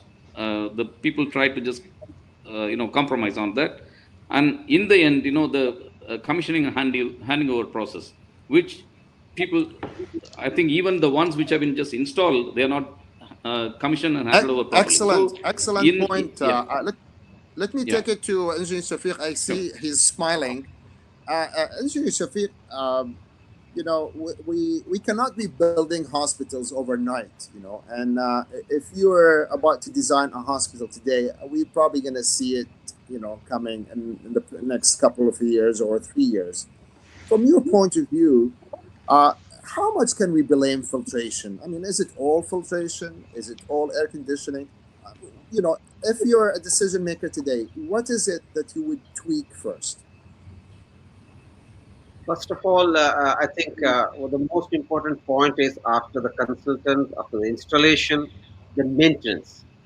Uh, the maintenance is the least, sought out area where people, after they install the best AHU, the best filters, the maintenance is taking a very, very, very bad, shot. If you see the filters after 3 months or 4 months, you will really see that they are torn and the air is going through the torn filters and it is contaminating the whole AHU and the air which is supplied. So I think, uh, as I told earlier, there is a big gap.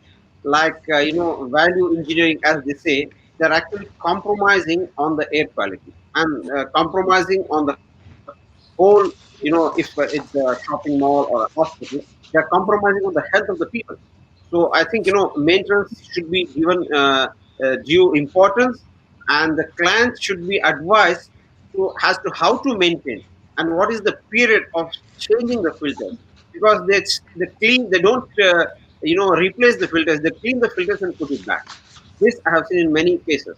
So this is, should be given due importance, and the client should be advised on this, and the consultant should do this part, and even the manufacturer or one who sells the product should advise, please change this at this particular time, please monitor the filter for the dirty, if it is dirty or clean or whatever condition is there, and the periodic inspection should be done for the filtration. And the AHU manufacturers also should be manufactured in such a way to make it cost effective also. The whole thing comes over for the cost.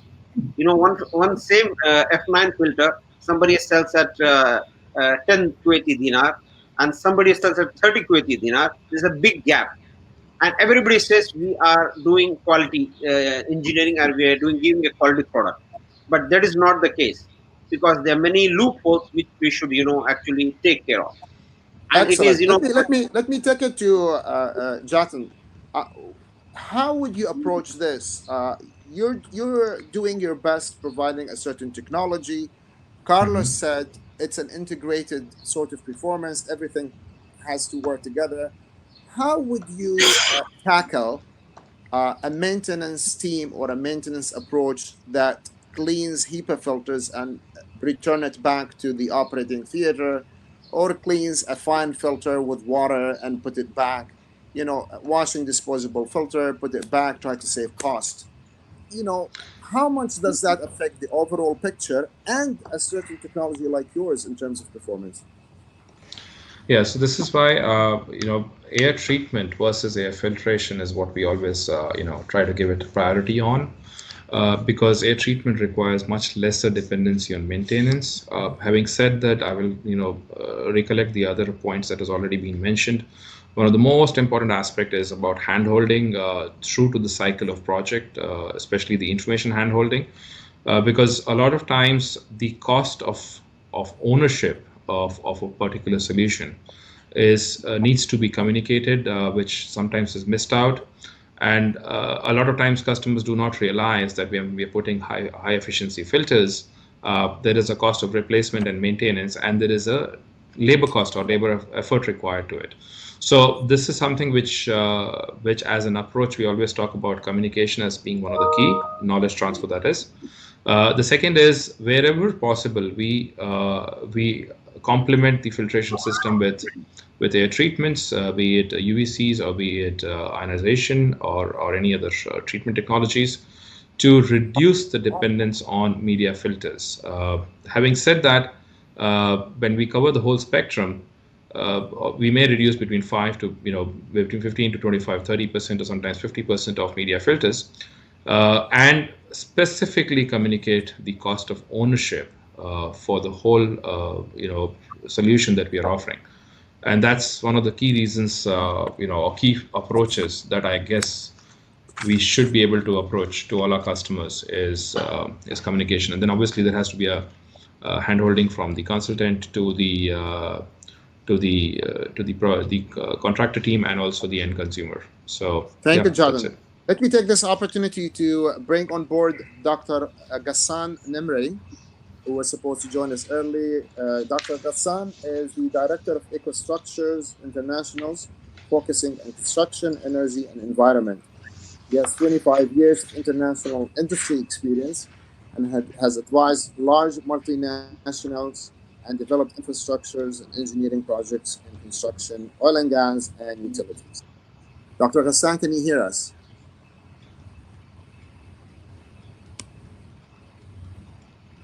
Okay, so while Dr. Ghassan connects, Carlos, we have a question for you from our panelist, Mr. Ambu. He's asking you for, as far as bipolar ionization, is that going to be ASHRAE 62.1 in terms of fresh air?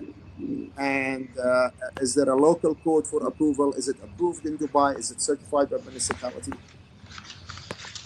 Yes, as a matter of fact, we spent a lot of time and effort visiting all the different authorities in your area, and specifically to Dubai. We visited with the municipality of Dubai and met with their director of public safety and the senior engineer and their entire engineering team, and presented them with the history, the benefits, the safety record, and the many international applications of bipolar ionization. We mentioned to them that many of the consultants locally, like WSP, like EHAF, like Heberger, etc., have said to us, we would like to implement this technology. We believe in it. If we get sign off from the municipality of Dubai, we will go ahead and do it. They did so. They studied everything. We sat together. We went on the computer. We looked at all of the ASHRAE handbook requirements. They verified and confirmed that the IAQ procedure for reducing outside air is legitimate. They looked at the software that we use to accomplish this within compliance of the code, and they basically signed off on it. What they cannot do is produce a document that makes it official. They have to remain agnostic. But basically, what they said, if any engineer approaches us and wants to verify that we've looked at it and evaluated it and approve of it, they can do so. And so that's where we stand at the moment. And given that the majority of the engineers look to ASHRAE and the International Mechanical Code and comply with it, we are okay. About the only place left that we need to get a very specific endorsement or approval from is Istidama, which we are working on in Abu Dhabi as well. Thank you, Carlos. I'm gonna stop here. I'm gonna give 30 seconds to Mr. Ambu to respond. Go ahead. Okay. Yes. Yeah, Carlos, thanks. I mean, for the presentation. And now there is a slight conflict. If you look at it, with ASHRAE 62.1, you are trying to bring down the fresh air quantity, by going in for bipolar ionization. Am I correct? How much percentage of fresh air you will be bringing it down? We can reduce it typically by 50%, and all the calculations that are required by ASHRAE confirm that this is doable. Now, in coronavirus, I mean, even the ASHRAE, the epidemic task force, one of the conditions they are bringing in is increase the fresh air, because to counter the virus thing. So they are saying that increase the fresh air. So will it be managed this way? The two approaches are not contradictory. They are approaches that you would use if one of the other was not available. If no air purification technology is available, other than maybe filtration, bringing in more outside air will help dilute the air and maybe flush the contaminants out of the building more quickly. But the benefit of the bipolar ionization is that now you do not have to rely on bringing in more outside air, which requires you to condition it and to filter all the dust and sand and urban pollution. By reducing outside air by 50%, you are bringing in 50% less of that outdoor urban pollution and heat and humidity, and you are relying on the bipolar ionization and the UV at the coil to purify the air so that now you can recirculate much cleaner air than the polluted air you're bringing in from the outside. So they're not in conflict. The one can actually help you not do the other. Okay. Excellent point. Let me turn it to Engineer Shafiq. Now, most people will say immediately post the pandemic, we want to go out, we want to go to shopping malls. This is the place we want to take the family. What do you suggest to shopping malls to do in terms of preventive maintenance measure as far as, you know, replacing filters? You've spoken about filters are being washed and cleaned and put back. In 30 seconds, very, very briefly, what would your few recommendations I be? think the correct selection of the filter should be done. And you know, I suggest to have indoor air quality measurement and a periodic assessment to be done by independent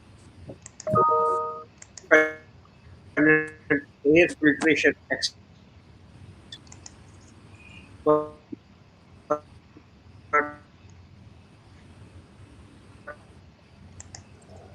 or independent air filtration to really see that the air what we have done by air filtration, any project, any place. Thank you. Let me take the opportunity now to introduce Dr. Ghassan Al-Namri. Dr. Ghassan, can you hear me? Yes, I can. Thank you very much. Yeah, Dr. Ghassan is the director of EcoStruxures International, focusing on construction, energy, and the environment. He has over 25 years of experience, or 25 years of international experience in industry, and has advised large multinational and developed infrastructures and engineering projects in construction, oil and gas, and utilities. Thank you, Dr. Riyad. Dr. Ghassan, welcome. And thank you very much. We're also very happy and impressed to know that you've completed your high school at the age of 14 and your PhD with honors from George Washington University. Dr. Ghassan, thank you very much. We want to bring you on board here by asking you, what is it that we can do as far as retrofitting is concerned? Most of the countries are going through lockdown. Is this a good time to do maintenance? Is this a good time to tweak our system? Is it a good time to open up and see what is it that how we have gone wrong in the past few years? Dr. Riyad, thank you very much, and thank you everybody. Mr. Ambu, how are you? Nice to see you again after a long time. Yeah, good to see you, Ghassan. I'm actually now in Toronto. I was traveling when this pandemic hit, and then the lockdown happened, so I'm still in Toronto now. But I want to mention the issue that I'll answer your question about retrofit. Retrofit is important, but so is new build. And I'm going to present later some more information about a different way of looking at air quality. Now, the issue of reducing fresh air is very, very important because obviously it impacts indoor health. Indoor environment is usually much more polluted than outdoors. People are surprised, but it's much more polluted indoors than outdoors. As Ambu said, we spend 90% of our time indoors.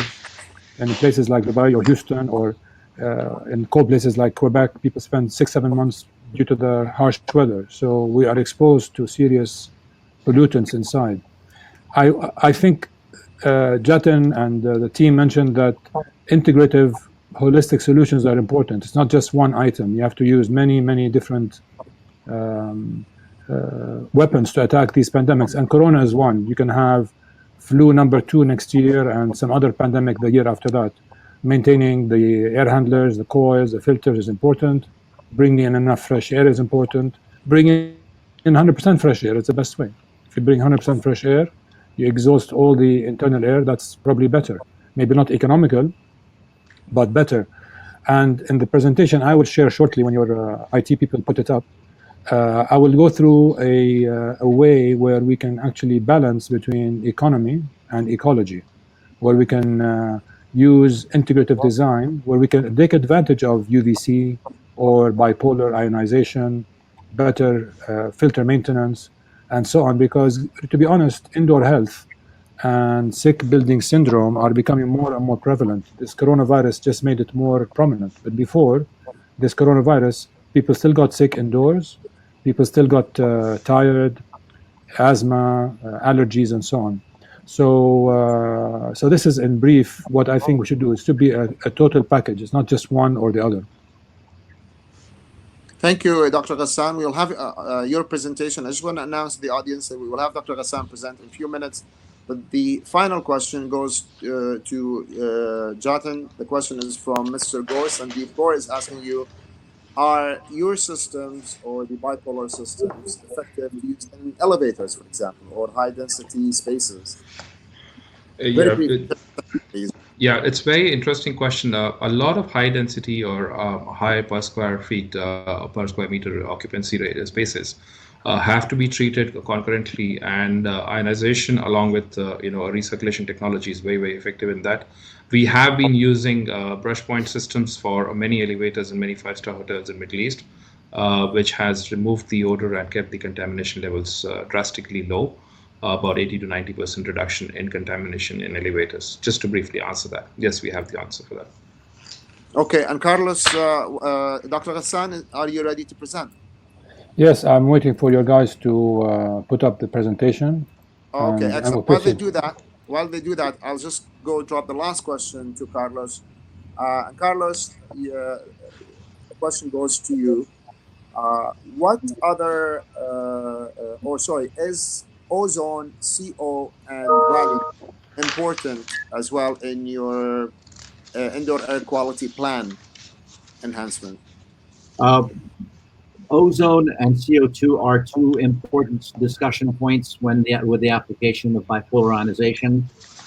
Let's touch on ozone first. Ozone is an obvious harmful contaminant that cannot be used in occupied spaces because it can damage human lung tissue and mucous tissue when exposed above certain levels.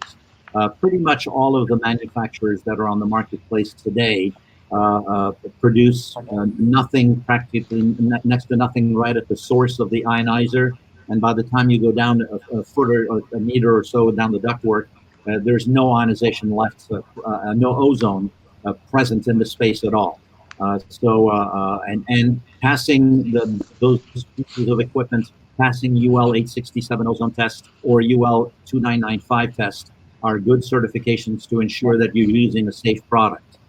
CO, on the other hand, is something that nothing breaks down. No ionization breaks it down. It can only be dealt with by dilution with outside air. So in any environment where you have a high risk of increasing CO, which bipolar ionization, by the way, does not produce at all. Bipolar ionization does not produce any other harmful chemicals or contaminants or compounds at all. CO is something that would be introduced from, motors or running fuels, for instance, and nothing really breaks that down. So if you are in an environment where you're exposed to a lot of CO, really only dilution with more outside air will take care of it. It's not a typical problem in your average commercial building. Thank you. Just, one final point. I want to take it to Ample very quickly. You've heard what Carlos have said, and I want to join this with a question from Nayak. He said, we do we recirculate air, we put extra pressure on filtration, we get fresh air, we also put pressure on the system. How do you balance it? In 30 seconds, please. No, I didn't get it. I mean, so if you bring fresh air, there's a cost, and if you circulate, there's a cost. How would you balance? Who would make the decision? Well, I mean, bringing in fresh air here, because it's going to have a big impact on the energy in terms of as it is, we are spending about 30 to 35% on fresh air, the treatment. Now, if you increase it naturally, because it is going to have it's going to have a much more heavier impact in terms of the first cost. But now coming to the other treatment like the UV or bipolar ionization, the major that really is going to be it's going to have a better impact in terms of first cost. But what I have noticed in this region is that the cost for any of the replacement for the lights, the tubes, because that is not really and people tend to ignore that as a maintenance cost, and they do not replace. I've seen myself in few instances where you put in all these expensive the first cost is more, but then also the maintenance, because people don't do it. So what I'm trying to say is that the fresh air it needs to be retained at the level what we are trying to have it now, and maybe add on the the other treatment, the IAQ treatment.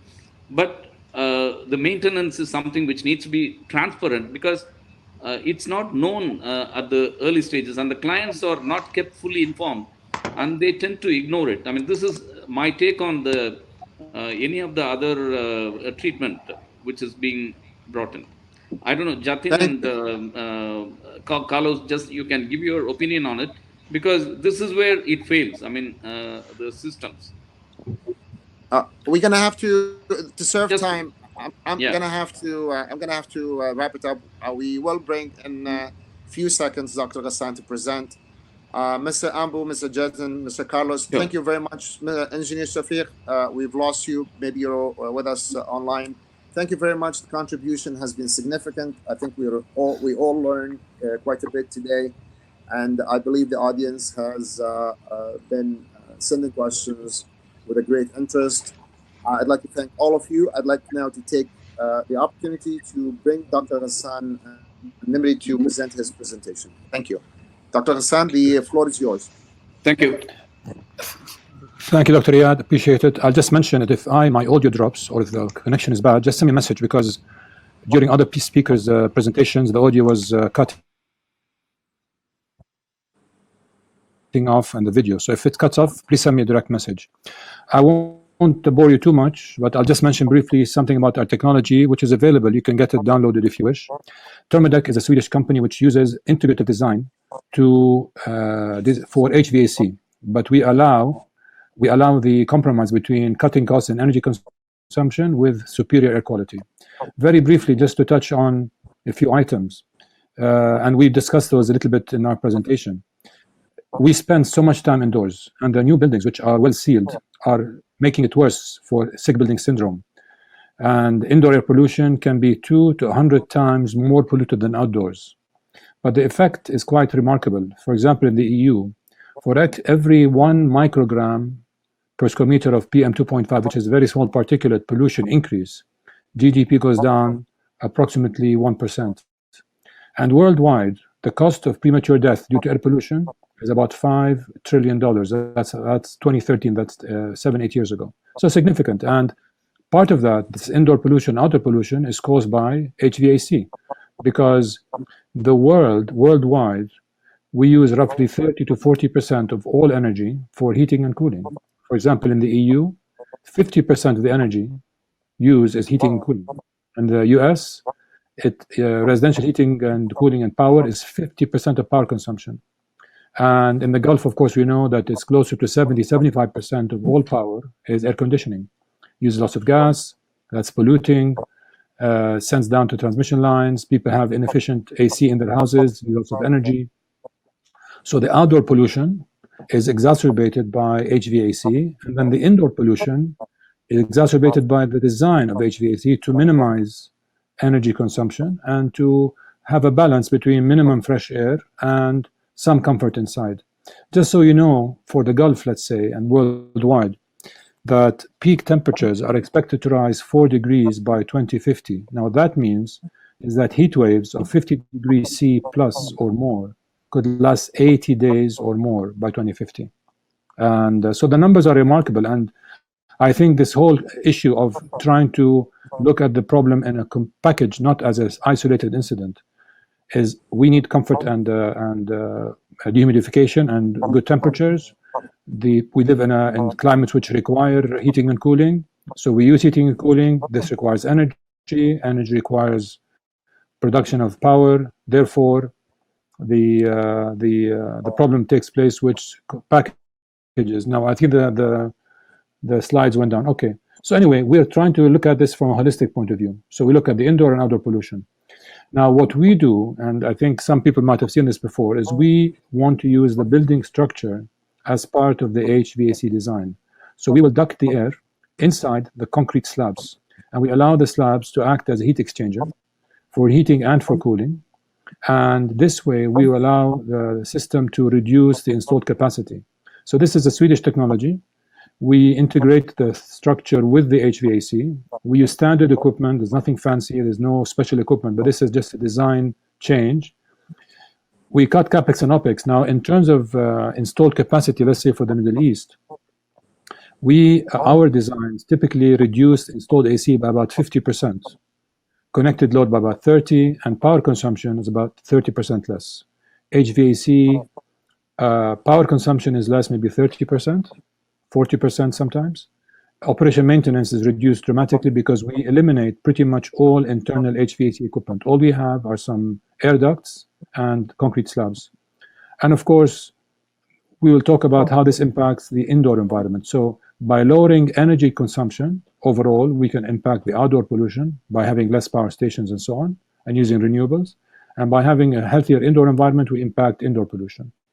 So just a brief highlight of some projects. We've done 435 projects worldwide, so North America, Australia, Europe, Middle East, and Africa.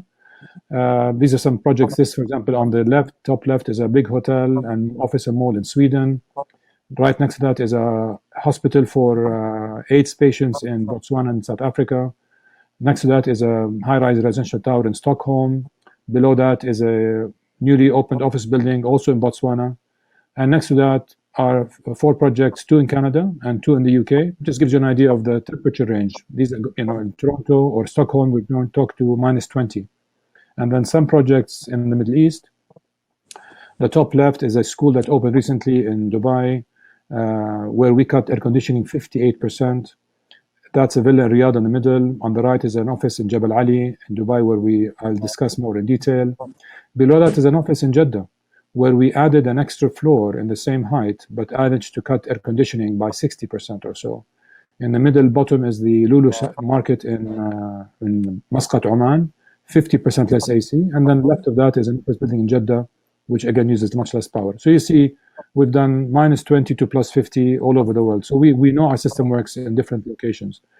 Now, what we do is we want to use either precast concrete slabs, or if we don't have precast slabs, we can use embedded metal ducts in the concrete.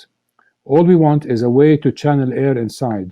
So if it's for cooling, we will put cool air in the slab, and as it passages in the slab and then comes out into the room, the slab is cooled down by the supply air, and the supply air temperature into the room will become closer to the room temperature. If it's for heating, we look at the other way. We will put warm air into the slab, and as it circulates, it warms the slab up, and the air is cooled down, so it enters the room at supply temperature closer to the room temperature. And we'll talk about that separately if you wish, but I just want to make sure we take advantage of time. So in a typical building, you have lots of roof-mounted or ceiling-mounted HVAC equipment, supply ducts, return ducts, fan coils, VAV, chilled water supply or refrigerant supply. All that is stuck in the ceiling, and that's covered by a false ceiling. And that wastes space. Height that's unnecessary. Slab, so the air goes into the slab, and then circulates, it enters the room. So we don't have any in-room recirculation. So all our supply air is treated at the air handler. It's filtered. You look at the diagram on the right. There's a heat exchanger. You have incoming fresh air. You have outgoing exhaust air. You have heat exchangers. You filter, you cool, and all the supply of air comes in pre-filtered, treated, and cooled into the ducts, into the slabs. They enter the room. Now they enter the room at about 20, 21 degrees. Our overall air volume is much less than conventional. We typically find that our overall air volume might be 50% less, but the fresh air component is much higher. So as a percentage, our fresh air could be 50%, 40%, 60%. We're looking now at a school in Jeddah with 100% fresh air during occupied times. So we can adjust because we're doing lots of the cooling by radiation, not just convection. So lots of the sensible cooling is taken care of by the slab, and the latent cooling is taken care of by the air. So the air leaves the slab, enters the room. It's a bit cooler than the room air, so it slides down or sinks. Warm air is pushed up, and the constant supply of air pushes all the air into the corridor, let's say, all up to the air handler, and then you exhaust some, you bring fresh in, and so on. So this is the overall concept. The concept is using the concrete as a thermal store to balance, to shift the peaks from day to night and night to day. And in our system, we don't have a false ceiling where there's some kind of ductwork and maybe some fan coils where the air comes out very, very cold. We have actually an exposed slab, an exposed floor where the heat exchange is happening, radiation which is comfortable and healthy, the air supply comes in, it's closer to room temperature, it's much less in terms of air and speed, has much more fresh air, so it's much healthier for the people. I will talk about how that works. I can get into the energy side, but I want to focus on the environmental side in this presentation, so I'll skip to, again, this is the energy side, just shows you an example of where our air conditioning systems works at night when the building is not occupied, when people are sleeping, to cool the slab down, and then during the day it will work. This is on the left is a Jeddah example, where we can reduce the kilowatt hours. This is on a particular hot day. And on the right is a UK example, where you see the red lines are heating loads comparing regular offices with our office, which is on the right. So you can see the huge difference between the heating requirements per year and the cooling. You see where we compare to just a fan ventilated compared to air conditioning with us. So we're talking, in this case, 70, 80% less. But let's get closer to the occupant comfort or indoor environment. I just want to mention some highlights from our projects. For example, in the UK, one of our projects is called the University of East Anglia, Elizabeth Fry Building. It won the highest occupant comfort award in England for the best building. It's also the lowest energy building in England. So at the same time, you're getting both high occupant comfort, the best occupant comfort, and the lowest energy consumption. In Dubai, our school is 2/3 thermodeck and 1/3 of it's conventional. So it's running two at the same time with the both systems. So we have good comparisons between the operations of both systems, and the facilities managers tell us that our system, our areas function better, they have less maintenance, more comfortable, fewer complaints, with better air quality. So you can see that this is proven in this market. I want to mention air quality now very briefly. So we have a project in Jabal Ali, which was built in the year 2000. And in 2016, we had an air quality test conducted in that building. Now, that building has never had its slabs cleaned since commissioning. So the air that's passing through the slabs would enter the rooms, and it was working very well. We reduced the air conditioning by about 55%, and it was very comfortable. So what we did is we took an air analyzer, put it near the diffuser, and then also took swab samples from the slab interior to measure any bacteriological, mold, fungus, yeast colonies on the slab surface. So this is, again, 16 years at that time without any cleaning. And you can see that the swab test produces no detected bacteria of any kind. There was zero bacteria. Why? Because the slab surface is alkaline. Its pH is about 13. And it's totally inorganic, so there's no food or environment for the pathogens to live on. And then the air quality leaving the slab, in terms of bacteria, mold, and fungus, you see that they were significantly lower, up to 97% lower than the world's most stringent standards on bacteriological growth.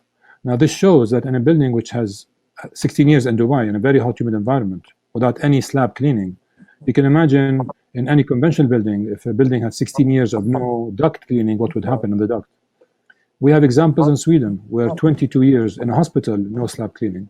So the superior comfort we got, and we were very lucky to get lots of awards from CPI, for example, from the World Green Building Council for indoor air quality, for green buildings, and so on, because radiant is healthier than convection. It's very silent, stable temperatures. And it's very important to mention the supplier temperature is only a few degrees higher than room temperature, with a higher percentage of fresh air and no internal air recirculation. I'll talk about that in a minute, because all our air supply has to go to the air handler, and there you can do some treatment. So the reason for indoor air quality, and we can balance the higher fresh air, higher comfort, lower cost, is by being able to use the thermal mass of the concrete, but also handling all the air treatment at the air handler.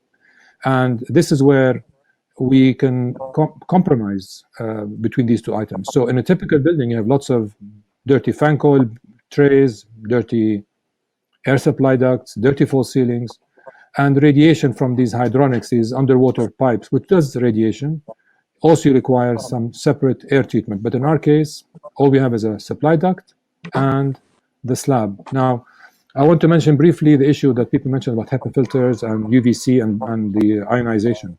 So what we are saying is that In our case, the pathogens like bacteria, mold, and fungus, we have proven to be able to neutralize because of the concrete in the air passages. They are alkaline, and the continuous air supply, the high fresh air, we can manage to kill it. But coronavirus is different.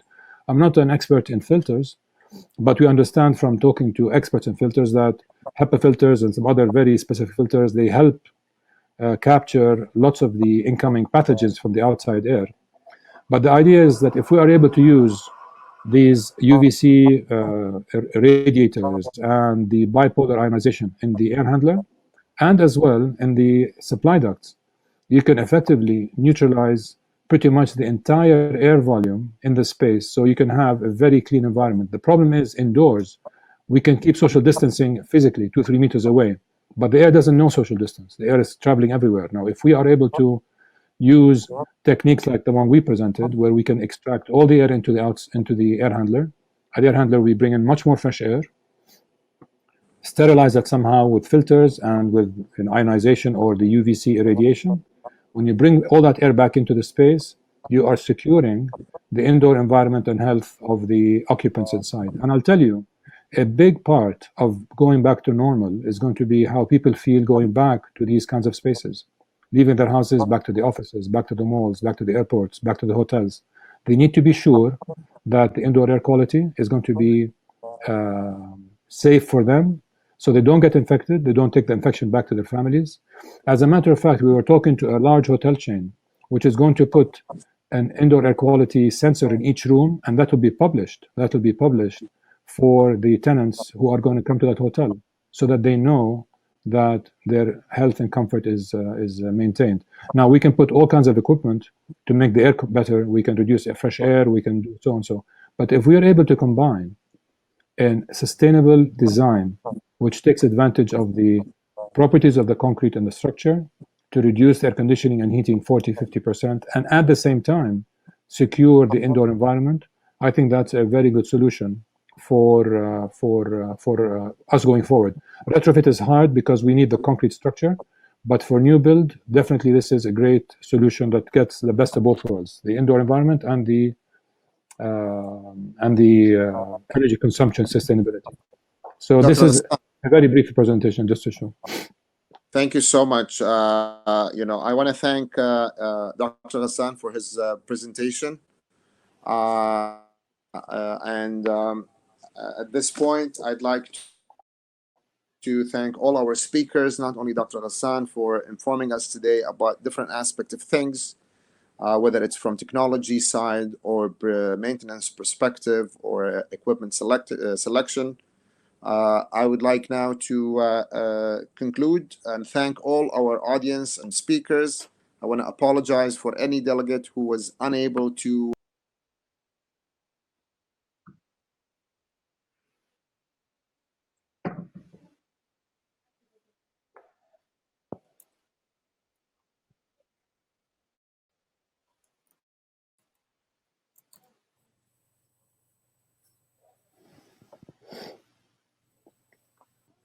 have his closing statement. Fred? Yes, can you hear me?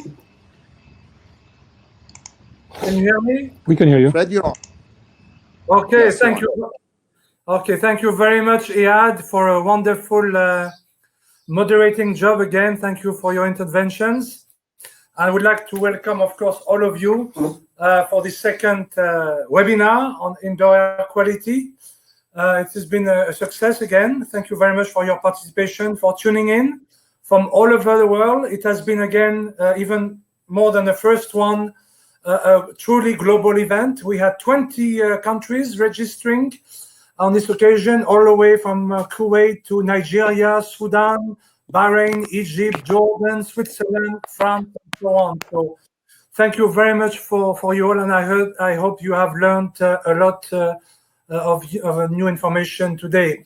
You know, when we launched the first IAQ exhibition at the Dubai World Trade Center, I think it was 2007, it was considered as a new topic, and quite a few people came, but took it with a lot of casual attitude. Now it has really become a necessity And because, I just heard yesterday that the coronavirus, they recorded one mutation already. So we need to adapt our designs, change our ventilation systems, because the concern is now when people go back to offices, that's already started in some countries.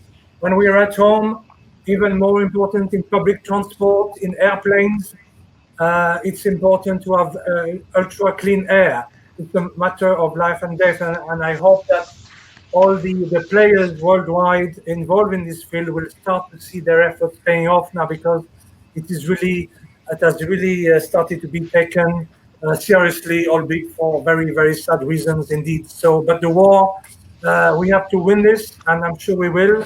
We have the right tools at our hand and at our disposal, so we need to keep fighting.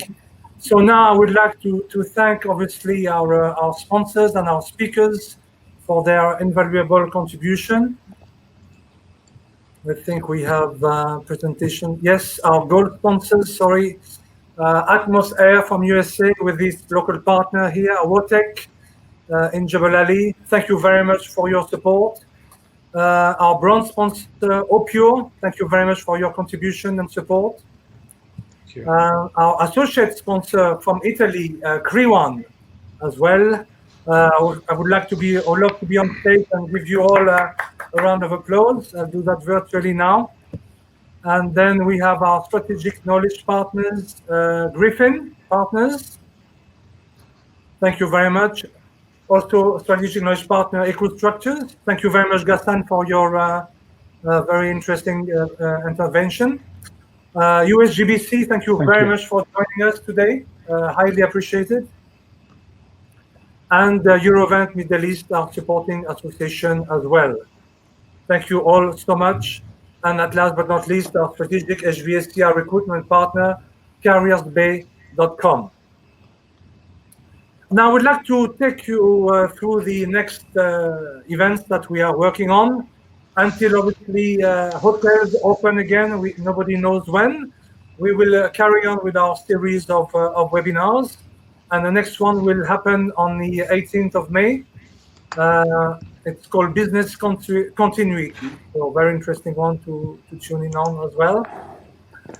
On the 22nd of May, we will have a dedicated webinar on pumping systems entitled The Heart of the Matter, highlighting the importance that pumping systems take in HVAC systems. And our event, which was supposed to take place in Yas Island on the 6th of April, has now been postponed, obviously online again. It will happen on the 3rd of June, DC Dialogue, District Cooling event. And then that will take us next to our fire control strategy conference on the 10th of June, also online. And our air filtration workshop has been also postponed to June. So please tune in on our website to find out further details. And hopefully by September, we will have resumed our live events. And we will start hopefully with the Client Consultant Contractor Conference with a co-located event, entitled IT in HVAC, highlighting the importance that IT systems, IoT, and so on play in our lives now. And our landmark event, do not forget the 10th Annual Climate Control Awards 2020, happening on the 24th of November in the hotel, hopefully in Dubai, where we will have the absolute pleasure to see you again face to face and enjoy a wonderful time together again. So thank you very much to all of you for tuning in again. And I do hope to see you again very, very shortly online, and more importantly, face to face very, very shortly. Thank you so much. Thank you, Iyad. Thank you, everyone. Thank you.